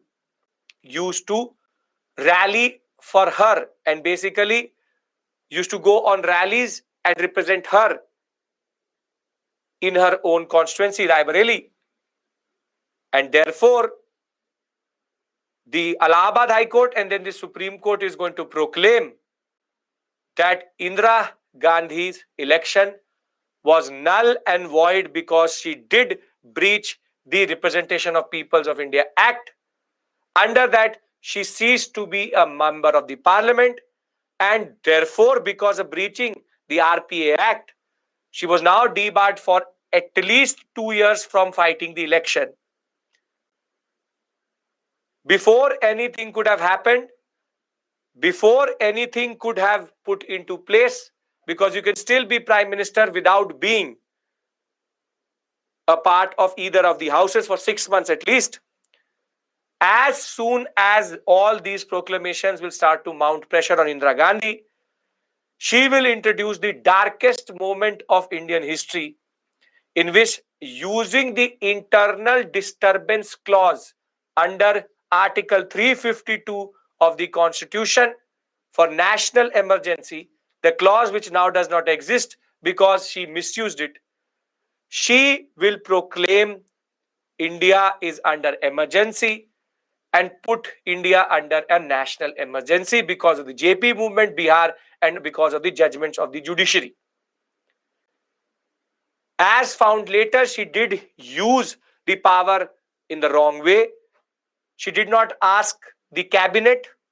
They were given what is called fait accompli. Once put into place, they had to technically agree to it. That is why the new safeguard is that now, firstly, internal disturbance is now replaced by armed rebellion. Once an emergency is proclaimed by a Prime Minister, it should be signed by the COM, the Council of Ministers. And within this time span, now India will go into the darkest moment because all political opposition is going to be arrested. And emergency still exists as a blot on Indira Gandhi politics. And in 1977, when the emergency will be removed, again the elections will be held. And now there was a party which came into existence called the Janata Party. Janata Party was basically every opposition of the Congress together. However, it was called the Party of Prime Ministers. It was called the Party of Prime Ministers. And in 1977, they will technically sweep North India. The problem was that this party was very unstable. So, when you look at the list of our prime ministers, Morarji Desai will finally become prime minister. Finally become prime minister. But after 2 years of his being prime minister, now Chaudhary Charan Singh will say, your turn is over. Now it is my turn to be prime minister. And he will then become prime minister. Then once Chaudhary Charan Singh is going to become prime minister, Morarji Desai will say, 1 year, you like it? Now it is my turn to be Prime Minister again. And because of infighting, as it was called, the Party of Prime Ministers, the Janata Party government will fall. And when it will fall in 1979, Indira Gandhi is going to win again the midterm elections. That is what is called a comeback, putting an emergency, then again leading to a rule in which basically the Janata Party will technically collapse under its own contradictions, and she will become the Prime Minister again in 1980. However, she will fund or she will sanction a movement, and you will do it in internal security, called the Khalistan movement. There was a movement which was rising in India at this point of time, which was called the Khalistan movement. The Khalistan movement basically was Punjab saying that they want to not be part of India. They wanted to be a separate country because India was not doing justice to their politics. And these Khalistani terrorists actually operated out of the sacred Amritsar Golden Temple. And therefore, Indira Gandhi will be the one who will sanction the Operation Blue Star. Under Operation Blue Star, the Indian Army will be given the sanction to enter into the Golden Temple, the sacred Golden Temple, to remove the what is called Penta. It was called Penta, the Khalistani terrorists. And very simply, though a very successful operation, Indira Gandhi will get assassinated. Indira Gandhi will get assassinated by her two Sikh guards, technically connected to the Khalistan movement itself. Once she will get assassinated,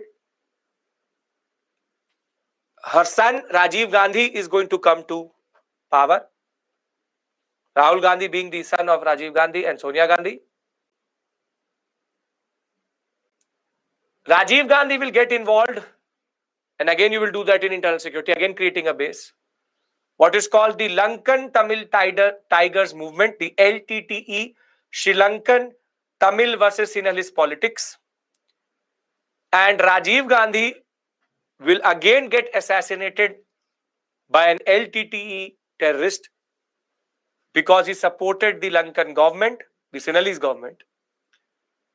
Thereafter, two back-to-back very unstable prime ministers, Vishwanath Pratap Singh, Chandrasekhar, and then the Prime Minister of India who changed India, P.V. Narasimha Rao, and his Finance Minister, Dr. Manmohan Singh, are going to go for what is called as LPG 1991. Liberalization, privatization, globalization. Till today, what we do, till today, what we are, what Indian economy is because of LPG itself. Thereafter, another towering leader, twice he will become the Prime Minister, Atal Bihari Vajpayee. Thereafter, two Congress governments, UPA governments, Manmohan Singh, and our current Prime Minister, Narendra Modi, and now making India what is called New India. This is basically our political story. As I said, from time to time in different subjects, you will get or you will go into details of these stories. But I hope that basically your basic understanding of India politically is clear. Because if it is politically clear, then this type of questions don't come in the examination. But it was my task to at least come till present day. In between, there is a lot which you will cover in international relations, in internal securities, in different parts of the economy, polity, governance. But now when you go into these classes, I hope it will not be something blind in which you go. It is an interesting history. Unfortunately, the questions don't come from this area, right? So if all of this is clear, our last most interesting, again interesting area from which questions don't come, wars. I have been covering the historical perspective. I hope I've been able to do justice to this specific area at least, so that you understand more or less what we were doing. Yes? If it's a yes, then we do wars in between this whole section. Why? Okay. Now, wars. How cooperative farming helps zamindars? When all zamindars come together under one zamindar plus 500 peasantry, cooperative farming. So the number of people increases, share increases. Or from 100 acres, they become 1 acre. Okay, now,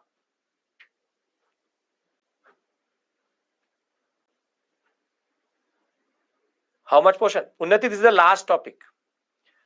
We defeat Pakistan in 1999 and we end. Don't worry. Now, India, unfortunately, was never ready for war. But India fought its first war when it was never ready in 1947. But thereafter, we have 1962, 65, 71 and 1999. These are the 5 wars we discuss. The weirdest of all of them is 62. Thereafter, India never got defeated. Never got defeated.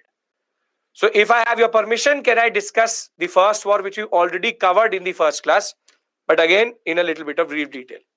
Yes. Okay. So the first war which we fought was technically the Kashmir War. This was based on Hari Singh's delay in signing the instrument of accession. And basically, independence, as much as it came with partition, also came with the concept of what we call as war. Because India was fighting a war as soon as it was born.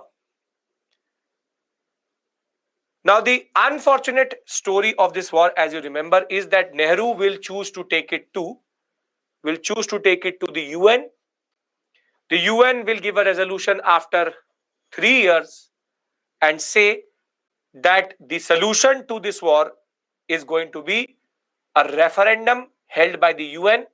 However, there was a condition that Pakistan should withdraw its army, and then only there will be what we call as a referendum. Pakistan never removed their army, so we technically are not going to give Pakistan so much benefit of doubt. So independence with war, but the major consequence of this story is that unfortunately India today, because of all this delay, all this line which I'm making in front of you basically is called the LOC. Is called the LOC, line of control. And this area basically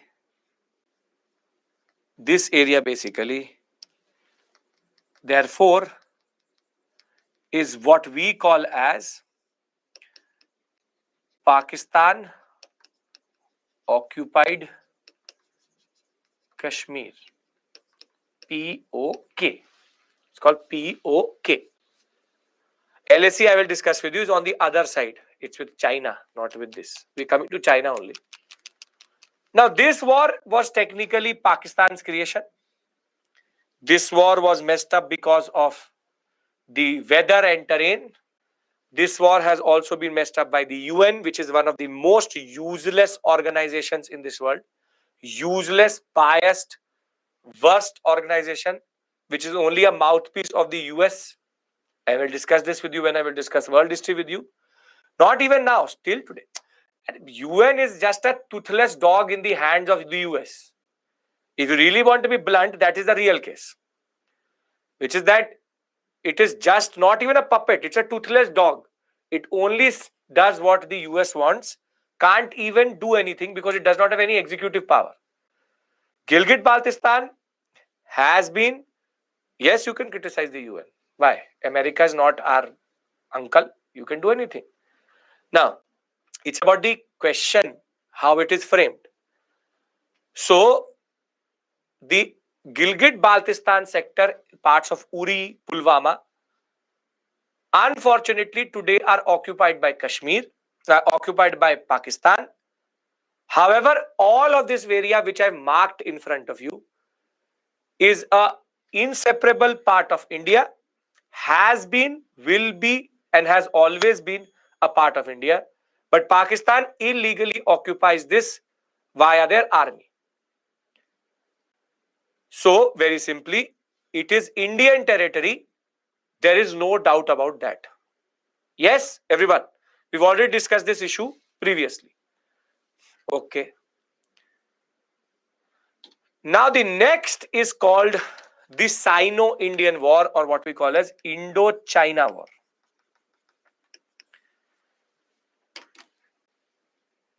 Now, this war was weird. It is considered one of the biggest, most weirdest of all. It's a nobody knew anything only. So now, can we discuss 62 war? This is where there needs a lot of context. So India has a border with China. India has a border with China. And the Chinese border, this border which you see here, is called the McMahon line. It's called the McMahon line. This line which you see here,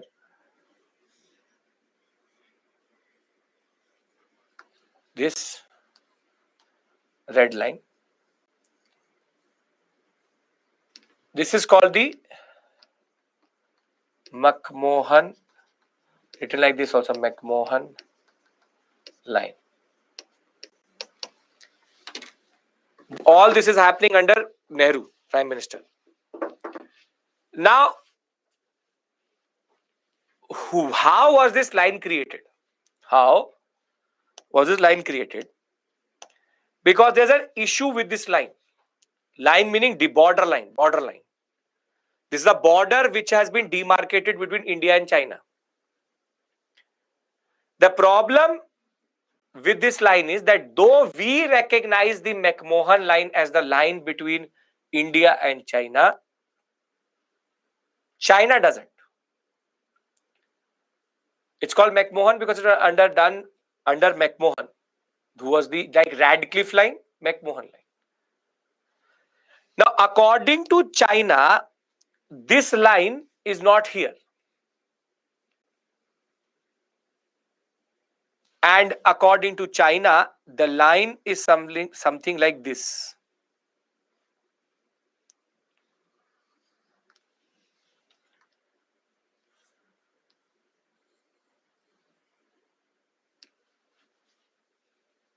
This is the line which China recognizes.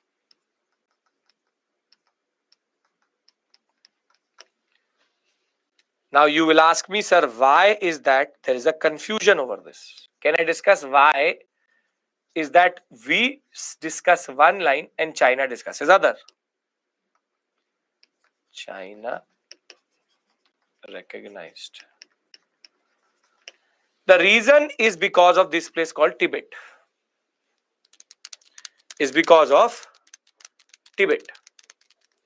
Now see, Tibet claims that it is not part of China, that it's actually a separate province of China, is a separate country altogether. Imagine like Rajasthan saying today that it's not part of India, but it's a separate country altogether, though it is part of India. So India claims that Rajasthan is part of Indian territory, but Rajasthan claims that we are not part of Indian territory. Same way Tibet used to claim that we are not part of China, we're a separate country altogether. Now, no one else but the bastard Britishers are the reason for this confusion. Why? Because In 1914, there was a conference which was organized to decide the British India and China demarcation line. Now, what the Britishers did, and this is their divide and rule politics beyond exception, they were there in the conference. They also called China to the conference. But these fools also called the Tibetan representatives to the conference. Imagine that there's a discussion between India and Pakistan on a border. India is their prime minister, Pakistan is their prime minister, and the CM of Rajasthan is also called. Now, China, as soon as it sees that the Tibetan people are sitting, the Tibetan person, the leader, the spiritual and political leader of Tibetans is called Dalai Lama.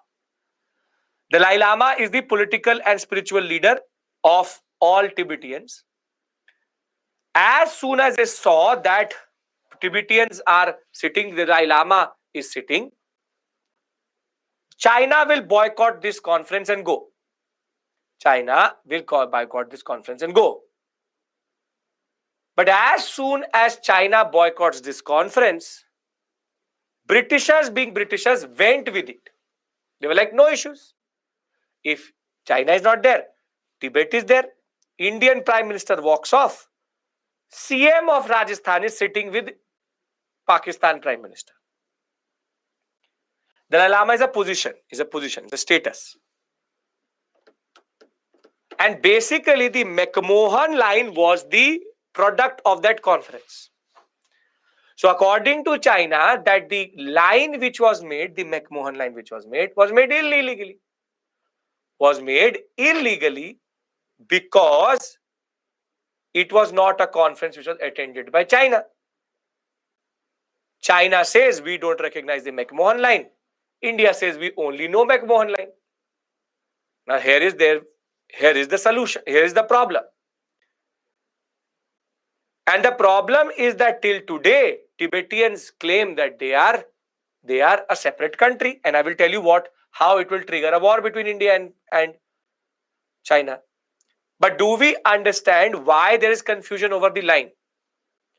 Why there was a confusion between the line? Because though China walked out,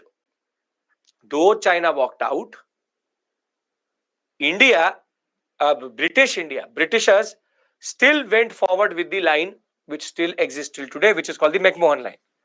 Are we clear with regards to this?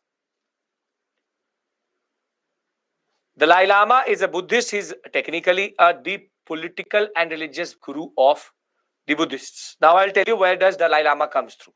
China does not accept it because it says we were not party to this conference, and India accepted because we were given this map by the British.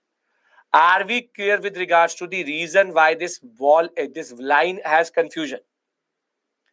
China will follow the black line, we follow the red line. I want everybody's assertion, yes or no, because then I start to complicate this issue. Okay. Now, till 1960, India had a good relationship with China. Hindi Chini bhai bhai. Everything's perfect. Nehru is going and meeting Mao. We have the Panchsheel. Everything is perfect.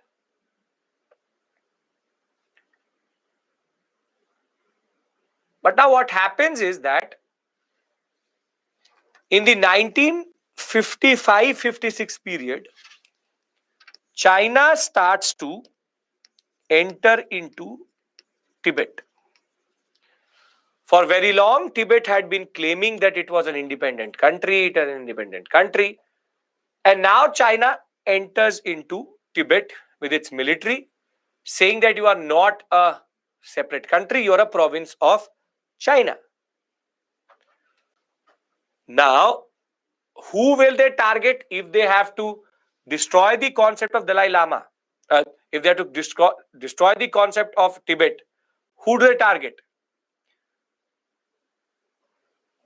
I already gave you the answer.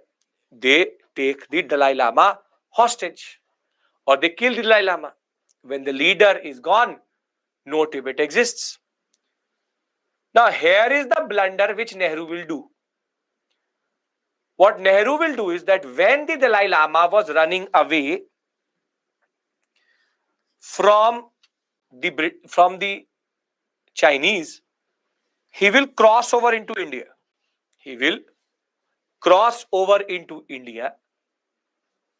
And now the Dalai Lama is going to ask what is called political asylum, political refugee status in India.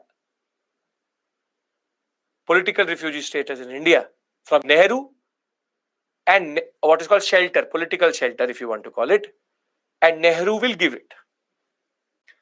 And that is why till today at a place called Dharamshala, McLeodganj Dharamshala,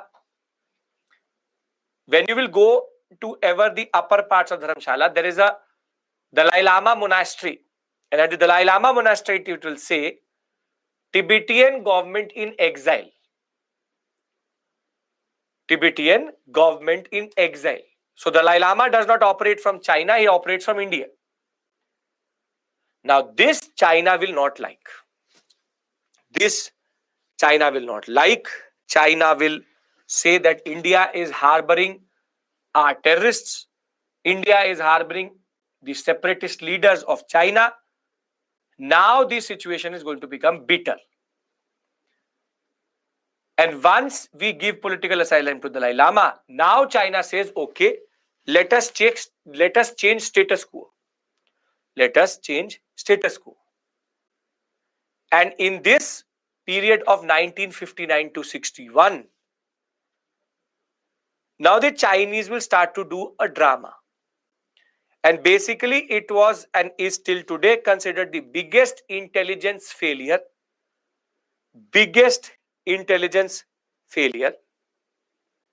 where neither the army chief, neither the air force chief, neither the prime minister, Nehru, had no idea what was happening.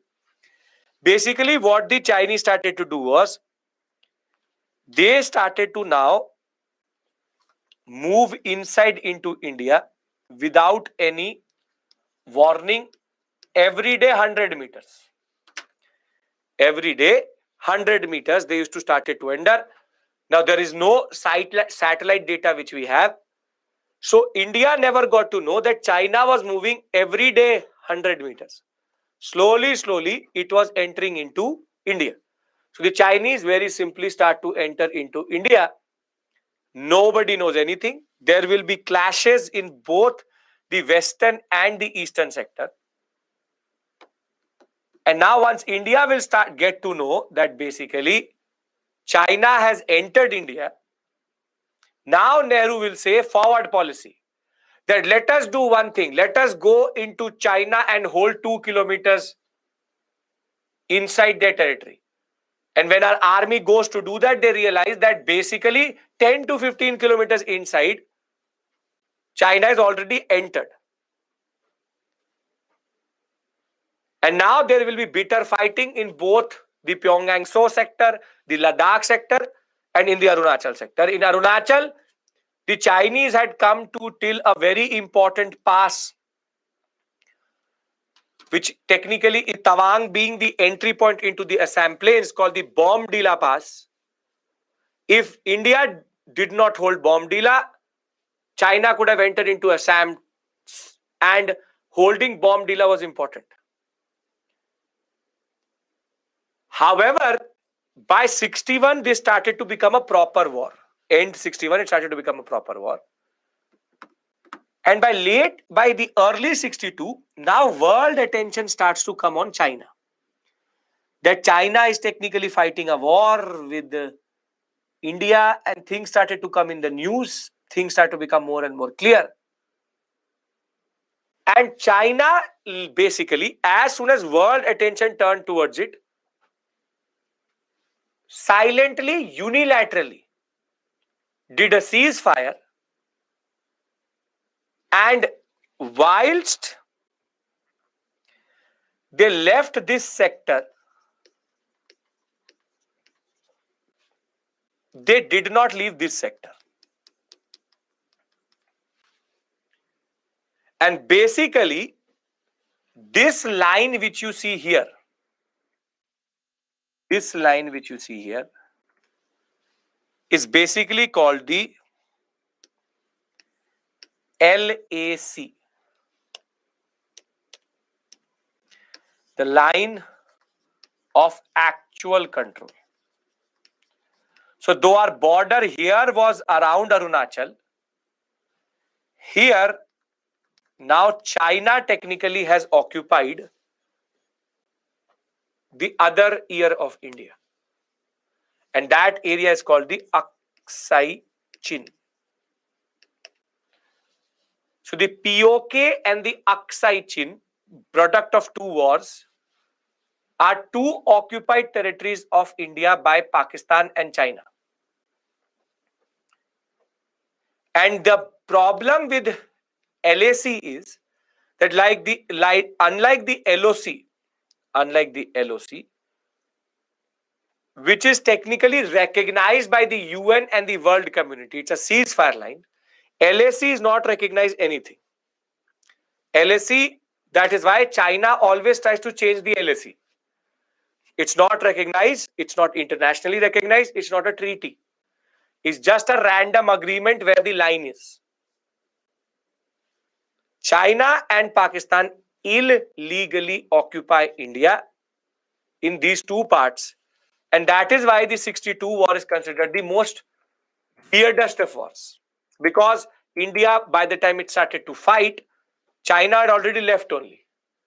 So, two developments strained the relationship. China annexed Tibet in 1950, thus removed a historical buffer between the two countries. Then the Dalai Lama, spiritual leader, sought and obtained political asylum in India in 1959. China alleged that the government of India was doing anti-China activities which were happening within India itself. Issue stems from the McMahon Line issue. Between 1957 and 59, China occupied the Aksai Chin area and strategic roads there. China launched a swift and massive invasion in October of 1962 on the two disputed territories. The first attack lasted 1 week and Chinese forces captured some key areas in Arunachal. Second wave came after 1 month. While the Indian forces could block the Chinese advances in the western front in Ladakh, in eastern sector, they were technically near the entry point of Assam. However, as it became more and more an international news, China declared a unilateral ceasefire and its troops withdrew from where they were before the invasion began. However, they did not leave this sector, they only left this sector. The 62 war is still considered one of the, we technically can't say who won and lost. Basically, India, when we talk about 62, nobody had any clue. It is still considered a major intelligence failure. Intelligence failure, army failure, nobody know what Nehru's failure in that sense of actually leading India in the right way. So POK and Aksai Chin both are illegal areas which are part of India which are illegally occupied by Pakistan and China. Can we move to 65? Here there was no international power involved.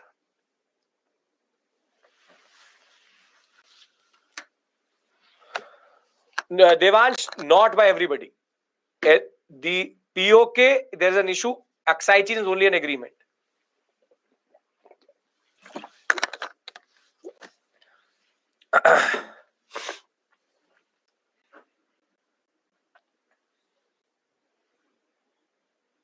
So basically the two lines, Radcliffe and McMahon, both were problematic. Now let's go to 65. Can we talk about 65? Very good. Now when we talk about 65, now from here on India now changed its strategy. 65 war, now Pakistan is Pakistan. Now Pakistan thought India is had lost in a way, not responded the way it should in 62.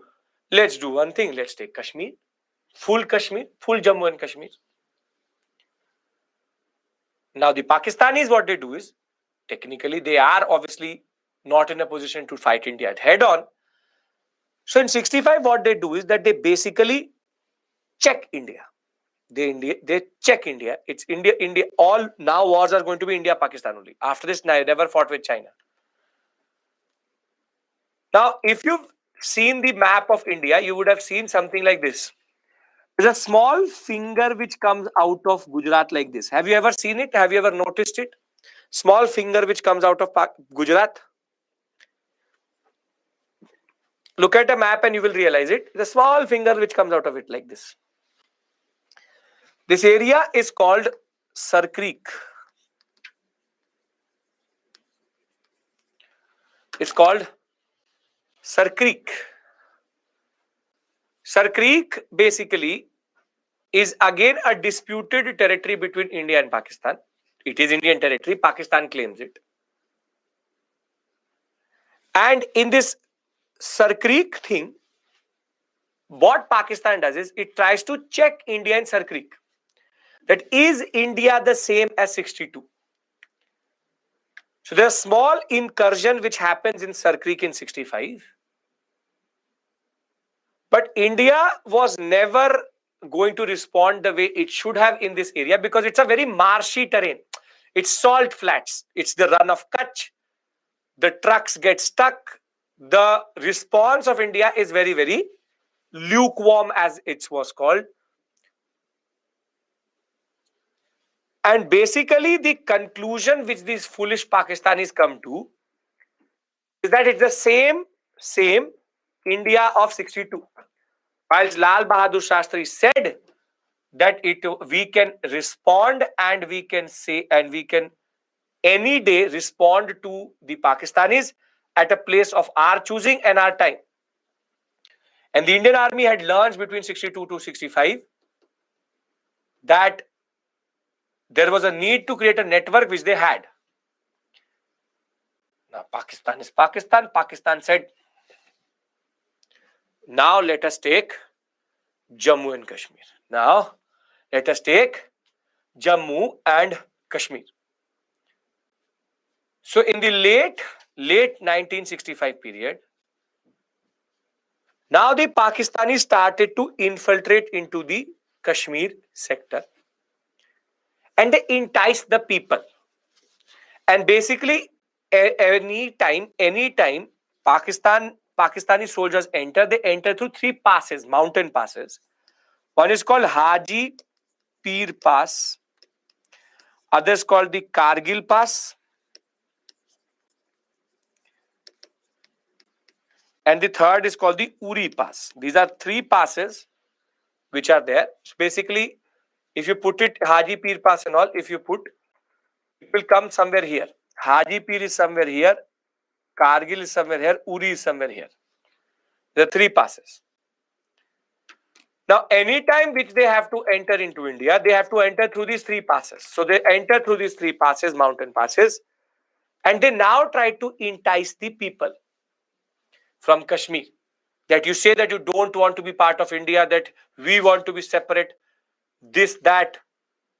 But again, the people of Kashmir said that we don't want to be part of Pakistan. We don't want to be part of this whole act. We will not rebel against India.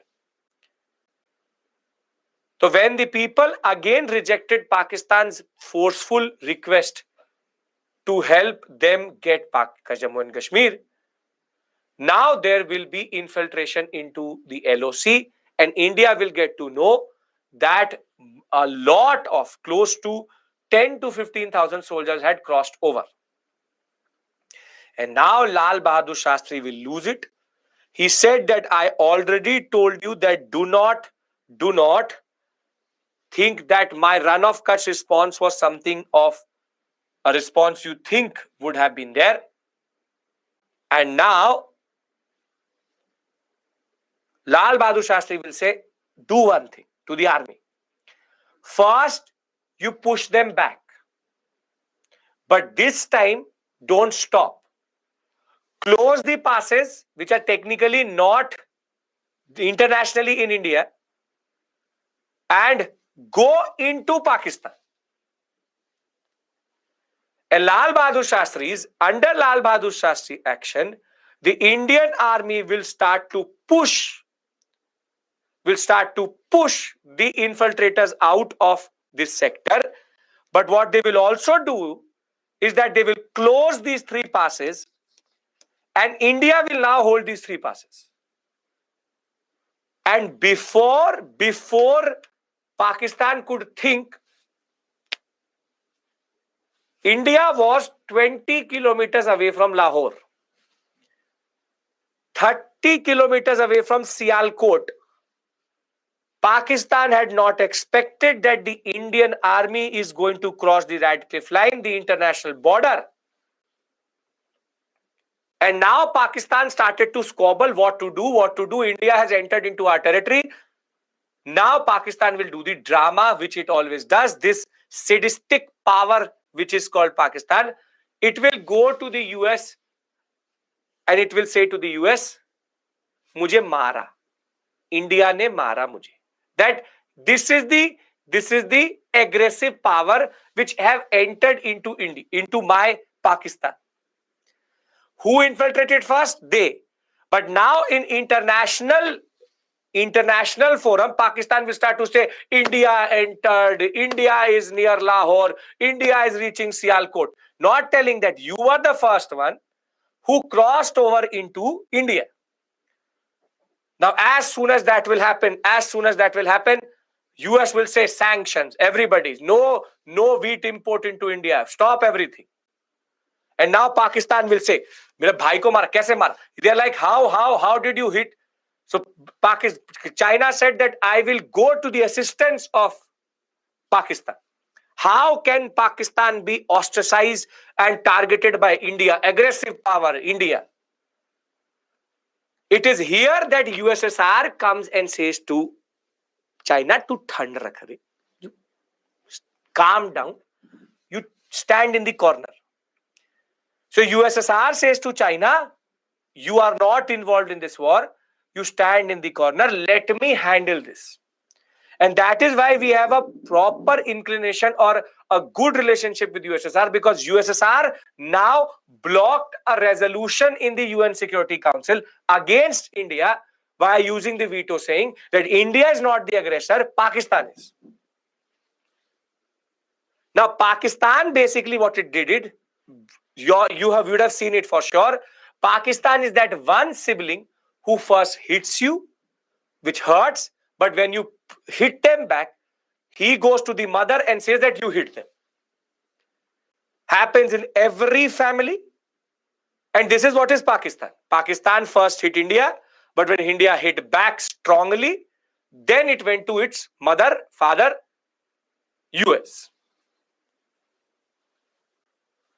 Now, what happens is once all international powers come into the focus, now India can't do what it wanted to do, which is to move further. So now we hold the line where we were, and USSR says that let me call Pakistan and India to Tashkent. Tashkent is in USSR. So when Lal Bahadur Shastri and the Pakistani president reaches there, now USSR says one thing to India. See, India is at an advantageous position or a disadvantageous position.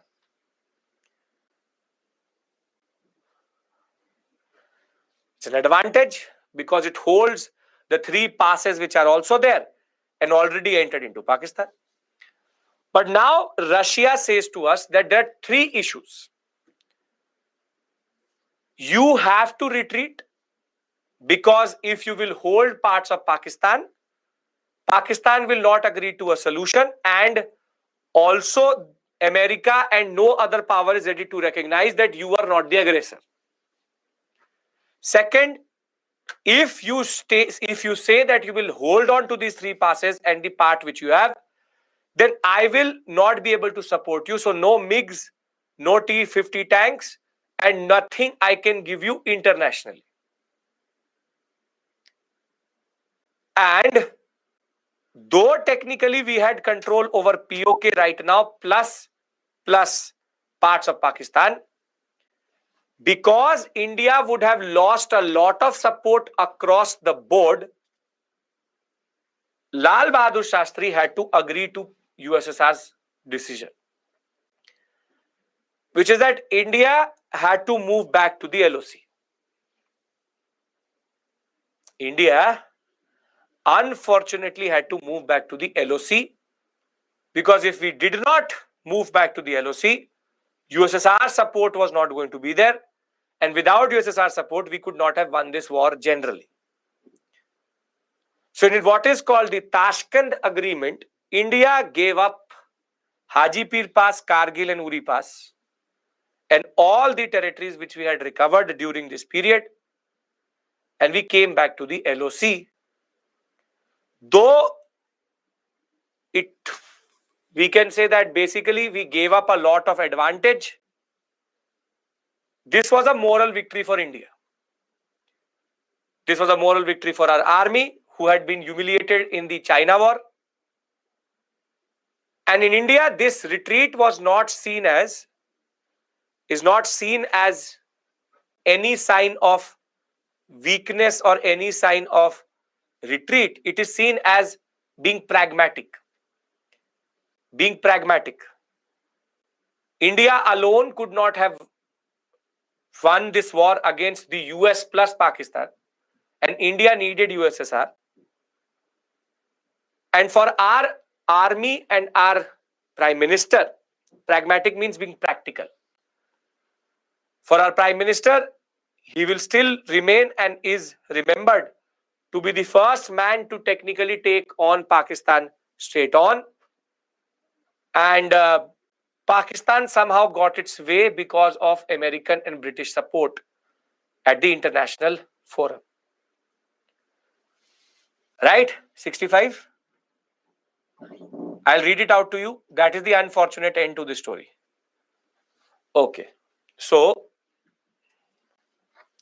first came the dress rehearsal and approve. Pakistan tested India's response to a military push by occupying in April of 1965 a part of the disputed undemarcated territory of Rann of Kutch. Here the military clash did happen, but because of India, the terrain itself, India was not able to, because India had gone for non-alignment. That is why we were paying for being non-aligned. So India's military response was weak and hesitant. On British intervention, two sides agreed to refer to dispute to international arbitration. India did not care only.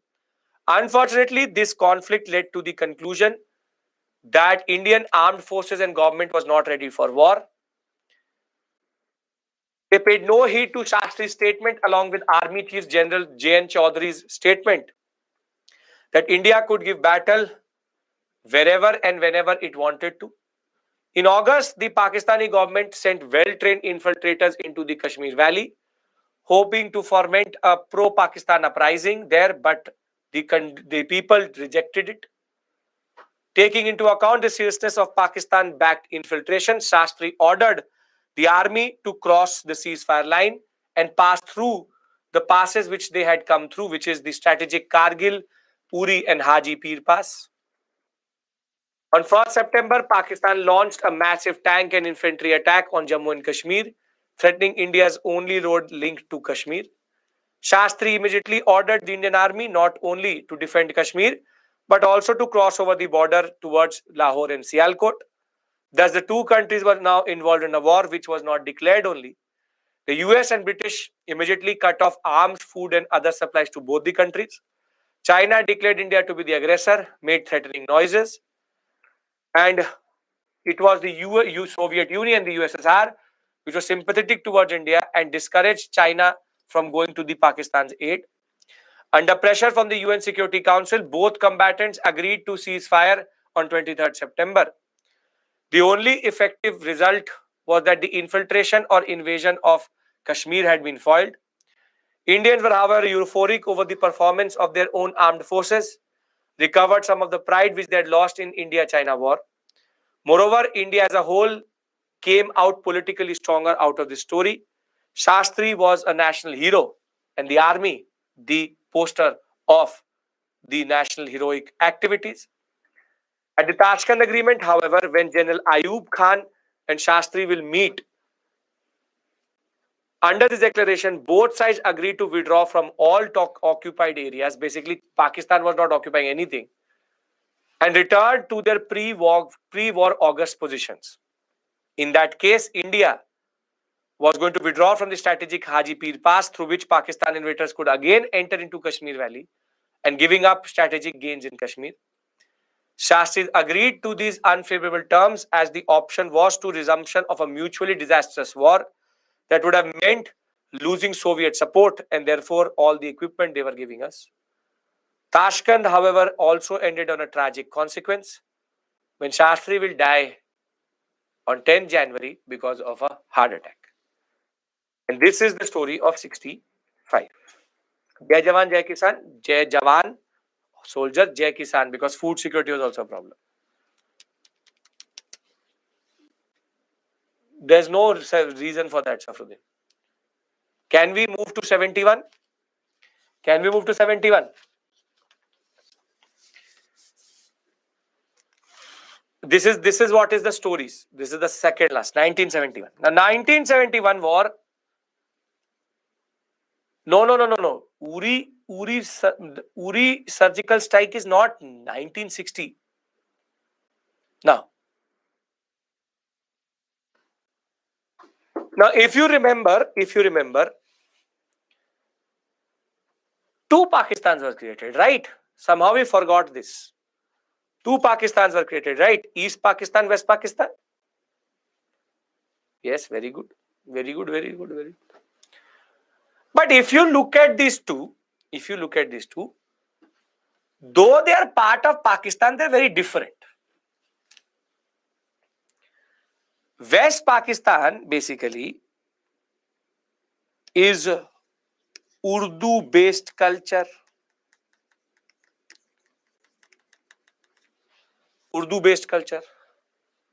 Both are Muslims, but that is Urdu-based culture. Here is Bengali-based culture. And a East Pakistani is much closer to a West Bengal person than actually to the West Pakistani, because the culture is very, very different. And because Islamabad was in West Pakistan, it was believed that the real Pakistan was West Pakistan. And therefore, the West Pakistanis to dominate on the East Pakistanis quite a lot. India did not get involved initially. It's all an internal issue. You see, West Pakistanis, when they were spending, for example, budgetary expenditure, if 100 rupees was being spent here, they used to spend 30 rupees here. So basically, they were discriminating against East Pakistan. While West Pakistan was becoming bigger and bigger and better, East Pakistan was going backwards. Now, this led to the politics of West and East Pakistan become a politics of hatred, basically. West Pakistan, real Pakistan; East Pakistan, subsidiary Pakistan. So give it to the Pakistanis to discriminate against their own people. They are not spending, they are not developing, they are not generally doing anything. Now, the first general election in Pakistan happened in 1970. First general election. And just before that election, there was a major cyclone which hit East Pakistan called the Bhola cyclone. Don't go by its name, Bhola in no sense. It killed close to, until today, one of the most disastrous cyclones 5 lakh people in Bangladesh, what is East Pakistan. And when it came to the assistance, West Pakistan did not even send aid to East Pakistan. It was Indira Gandhi who was sending a lot of material to East Pakistan, and we as India helped the East Pakistanis more than West Pakistan. And this meant that when the 1970s elections is going to happen, there were two parties which were going to fight it. One is called the PPP, Pakistan's People Party. Pakistan People Party. And the other is called the Awami League. Awami League from East and PPP from West. The leaders,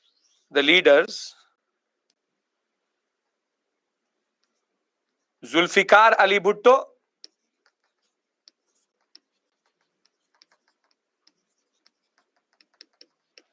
and Awami League, Mujibur Rahman. Mujibur, not Sheikh Hasina. Mujibur Rahman. Now,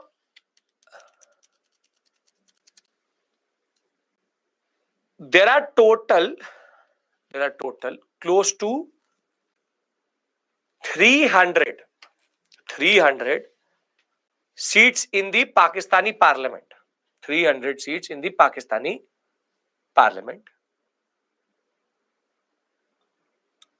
And in order to win the election, how much do you need?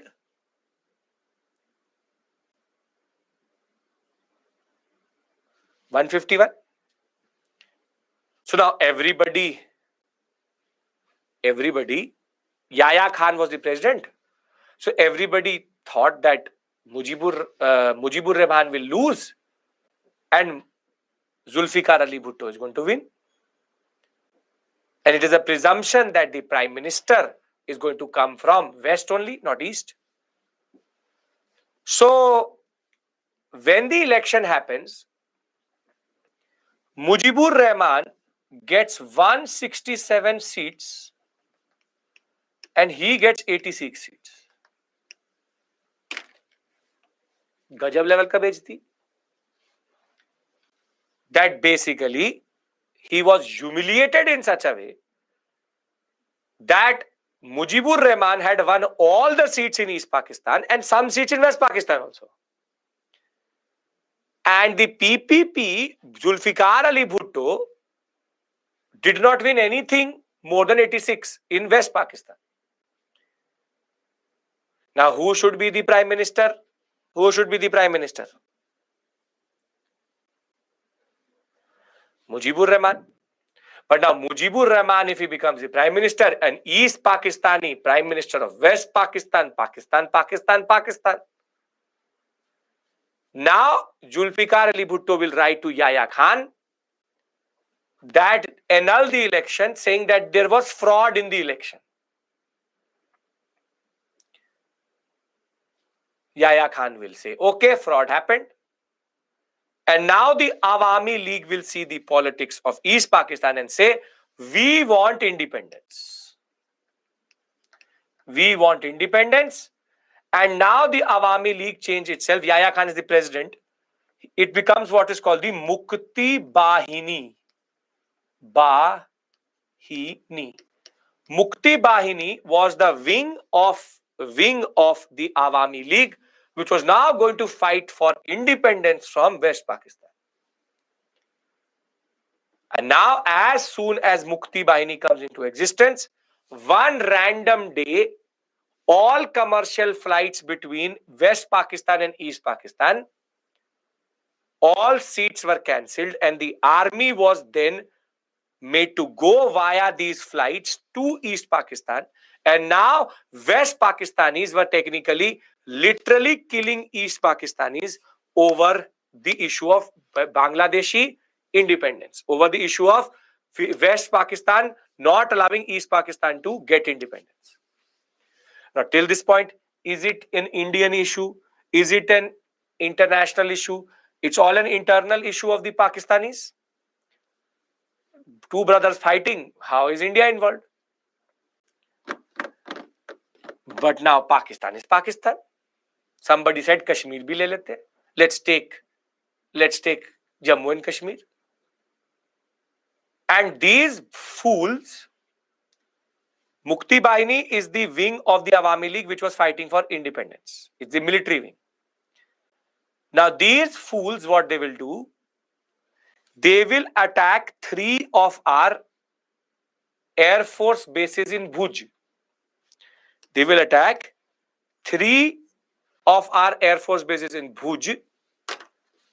And now Indira Gandhi will say, कुछ भी करना चाहिए था, जयकांत शिकरे का ego हट नहीं करना चाहिए. That Indira Gandhi very simply said that you could have done anything. You could have done anything at all. But what was the point of technically involving India in this? Bhuj is Gujarat sector. As soon as India gets involved in the way that the West Pakistanis somehow found the way to defeat India in this war also, now Indira Gandhi is going to lose it. She will first say, close the airspace between West and East Pakistan. Close the airspace between West and East Pakistan. Now they said, if any Pakistani plane goes over India, shoot it down. I don't care who is there. So now there can be no reinforcement. There can be no food which can be brought in quickly. Now India will cross over into Bangladesh. And now the Indian army will start to fight with the Mukti Bahini. And once the Indian army comes, the Pakistani army was just waiting for reinforcement. They will literally surround with no ammunition in their hands. 93,000 soldiers of the Pakistani army were stranded in the East Pakistan sector. Bangladesh had been proclaimed. India was one of the first countries to actually recognize Bangladesh. Mujibur Rahman becoming the first president. India now had 93 to 96,000 Pakistani prisoners of war, which is considered till today the biggest surrender in the history of war. Because they could not get reinforcements, India had blocked all channels between West and East Pakistan. They had guns but no bullets only. Now, it is here that India showed what it was and how India is different from Pakistan. If Pakistan had 93,000 soldiers of India in its hand as POWs, Pakistan would have killed each one of them. But in what is considered the biggest surrender and handing over back, India handed over all these soldiers back to West Pakistan, saying that we are not barbaric like you. When you surrender, we accept the surrender. And the Indo-Pak War of 1971, which is called also the Bangladesh War, India was not involved in the initial period altogether. Till today, we celebrate the surrender as Vijay Divas. And now the Indian army had shown what it really was. And for close to 28 years, Pakistan will not think about India or Kashmir in that sense. So, in 1971, India won the war against Pakistan, thus giving birth to Bangladesh as a free country. It was the result of Bangladesh Liberation War, wherein Bangladesh was fighting West Pakistan. The war, when started, basically was not India involvement, but when Pakistan launched airstrikes on Indian air bases, India will declare war.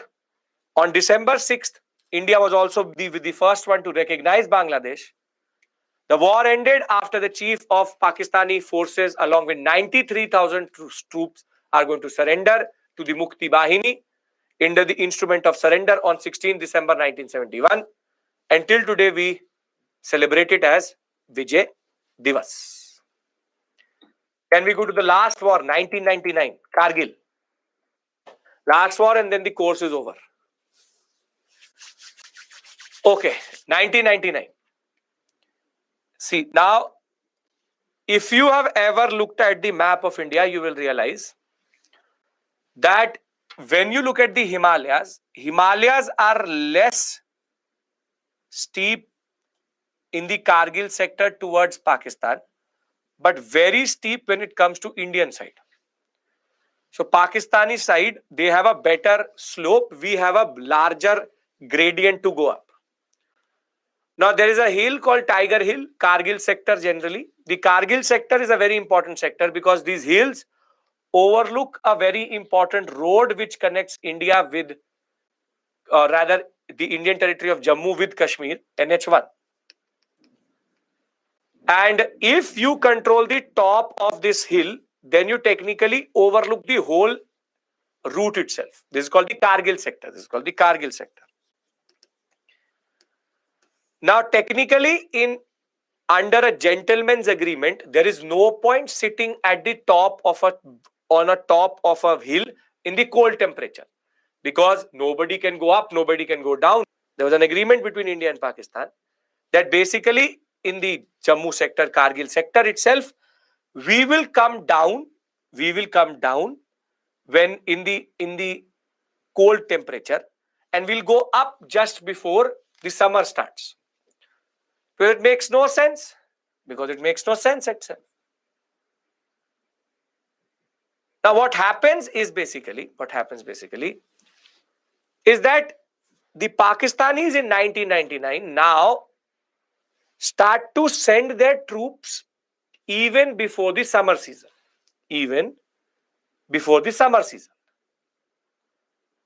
And it was actually a Sherpa, a herdsman, who saw that the people who were going up the Tiger Hill were not Indian soldiers but Pakistani soldiers.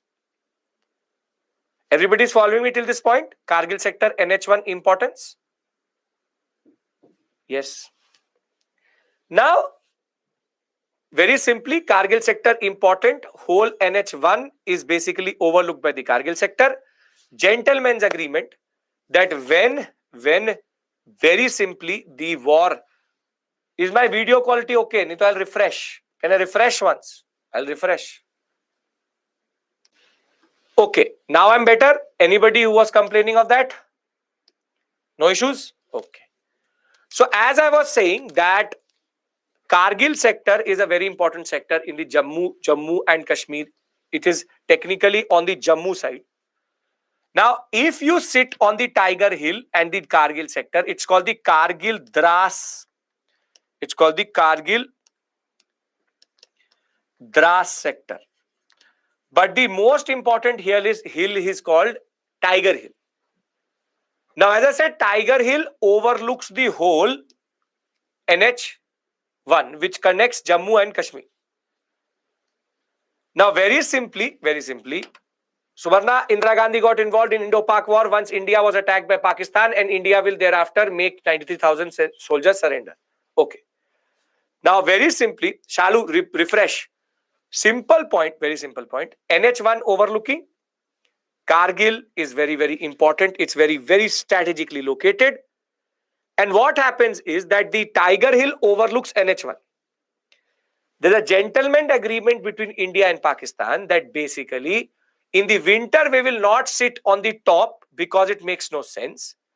Rather, we should come down. And before that, we will go up when the summer season will come. Now, technically, Tiger Hill is Indian controlled. But what the Pakistanis will do, even before India could technically go up, 2-3 months before, they start to go up. India had no idea because it was breaking that agreement between India and Pakistan.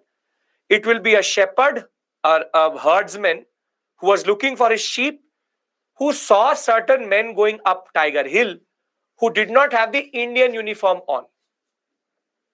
And therefore, we get to know about infiltration via a chance discovery that the Pakistanis were going up Tiger Hill without technically getting a sanction of India and going up an Indian post.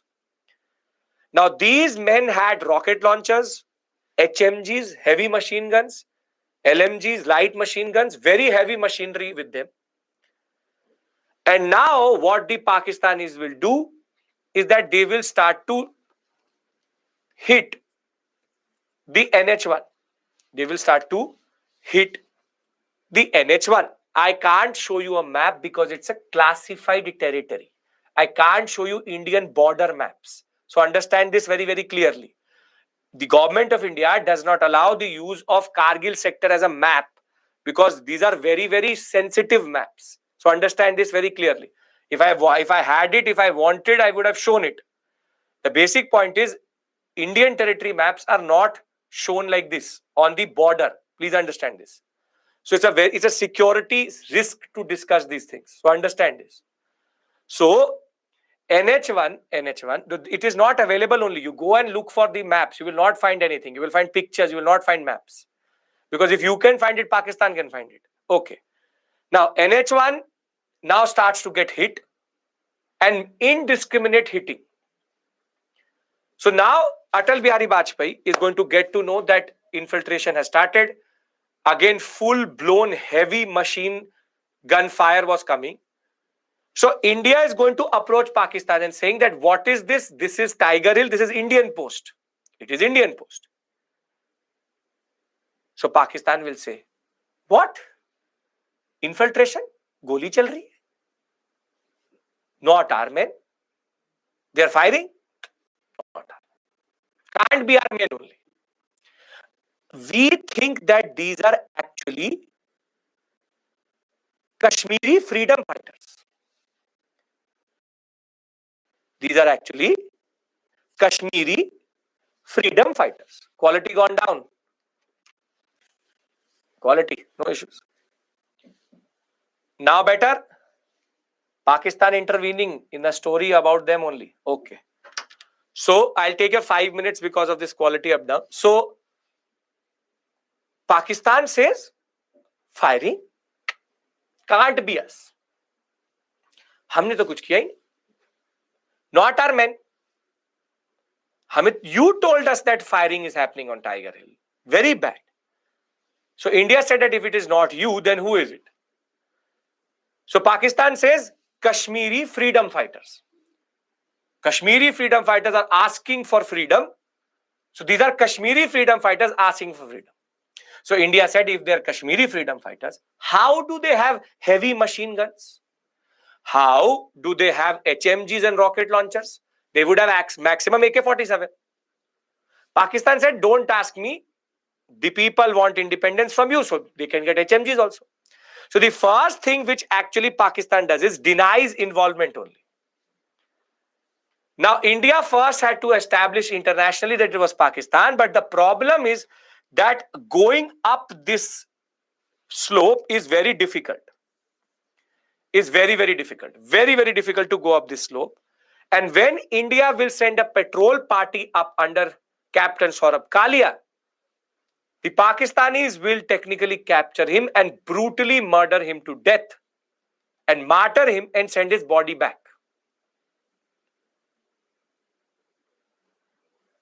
Now, Atal Bihari Vajpayee technically did not have any option. So what he does is that he actually says that let the Air Force hit this sector. Let the Air Force hit this sector. And they said that we need to some way get a body of this soldier so that we can get the ID card of the POK. All Pakistani soldiers have their ID card with them. So it was Atal Bihari Vajpayee's understanding that let us do one thing, let's hit these upper sectors so that we can take back at least a post somewhere here. And now, via Indian Air Force and Indian Army joint action, we'll be able to somehow get access to this position which was also held by the Pakistanis. And now we will have Pakistani ID cards and what are called soldier uniforms. However, still Tiger Hill and Dras was not free of the Pakistanis. So two things will happen together. Atal Bihari Vajpayee is now going to seek Bill Clinton and the US, and now Atal Bihari Vajpayee will show that these are not Pakistani freedom fighters, but actually Pakistani soldiers fighting or technically doing infiltration across the LOC. And on the other hand, on Vikram Batra, there will be a 15-hour gun battle which is going to happen, because he will not go up this side, but rather the side from which the Pakistanis were never expecting, climbing a cliff and then reaching the Pakistan sector and then liberating Tiger Hill after 15 hours of gun battle. So two things will happen. First, Pakistan will now be seen as the aggressor and Nawaz Sharif will be called. On the other hand, the other aspect was Vikram Batra recovering this sector itself. So therefore, in 1999, the last major battle which we fought with Pakistan, it was the heroics of our soldiers and the quick action of Atal Bihari Vajpayee, who technically was able to get this last infiltration solved. Make sense? You would have seen the Sher Shah movie, same thing. And some of you would have, your parents would have been involved. And as Mohana tells us, and it's an honor, Mohana, that you are here, I'll just push it to everybody, that some of you would have got involved, or some of your parents would have been involved in the Kargil war. And hats off to them, hats off to their courage, and hats off to our Indian Army and Air Force, that the last major infiltration was a joint exercise between them. So I'll read out the story to you and then we can end class. Can I do that? I'll push all of these.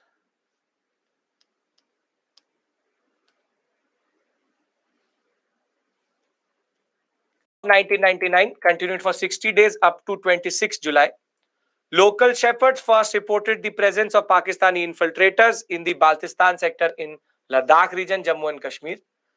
The Indian Army set up patrol units in the area, and 5 patrolling soldiers along with Captain Saurabh Kalia were captured and brutally tortured. Heavy shelling will now start from 9th. This was to cover the engagement of the infiltrators across the border. Dras, Mukshko and Kaksar sector all were under the British, all were under the Pakistani. Indian Army moves its troops from Kashmir Valley to the Kargil sector, while the Indian Air Force engages in infiltration. In intense fighting from both sides, in early June, the Indian Army releases documents that confirm the involvement of Pakistan and not the involvement of Kashmiri freedom fighters. Even though taken initially by surprise, the determined Indian Army recovered many positions and posts during this whole battle. In the mountainous terrain, extreme cold and harsh weather, our soldiers fought with utmost courage and passion. And on 4th July, Indian Army captured the Tiger Hill after 11-hour to 15-hour battle. Internationally, Pakistan will lose face because Bill Clinton will call upon Nawaz Sharif with all that data. On 5th July, Nawaz Sharif will meet Clinton and ask the Pakistani army to withdraw. On 11th and on 14th, Pakistani soldiers will fully withdraw and Prime Minister Atal Bihari Vajpayee will announce Operation Vijay to be a success. And the war came to an end on 26th. With this, we finish our course. Hats off to Indian Army, hats off to our soldiers to protect us. What we are today is because of them. Thank you. Take care. It has been a long ride with you. And I hope that modern India post-independence, this session was about knowing and understanding things. So I hope that you basically understand modern India post-independence. The feedback form has now been shared with you. So you can always share a feedback with us with regards to how the classes were and anything else. Happy Holi to all of you. Thank you so much. Thank you so much for your patience, your commitment to be here. It was a pleasure teaching you all. And remember remember that basically, modern India should now not be a problem with your mind itself. And simple point. Just go to the PPTs, then the NCERT. And as I said very simply to you, do not be scared of any of the facts. Just systematically cover them. I hope I've been able to do justice to both these subjects. It has been a pleasure teaching you all. If you don't have a question, you can go and have your dinner. Thank you. Take care. Bye-bye. And as I said, I'll be back with ancient medieval art and culture very soon. And for sure, with modern India in morning batch itself in April. If you missed any of the classes, you can attend that also. Happy Holi. Have a safe Holi. Don't waste water. And remember not to become a total use colors which are not good for your skin. Make sure that you're using natural colors. World history also all taught by me only. So see you. Take care. Bye-bye. Good night. Good night.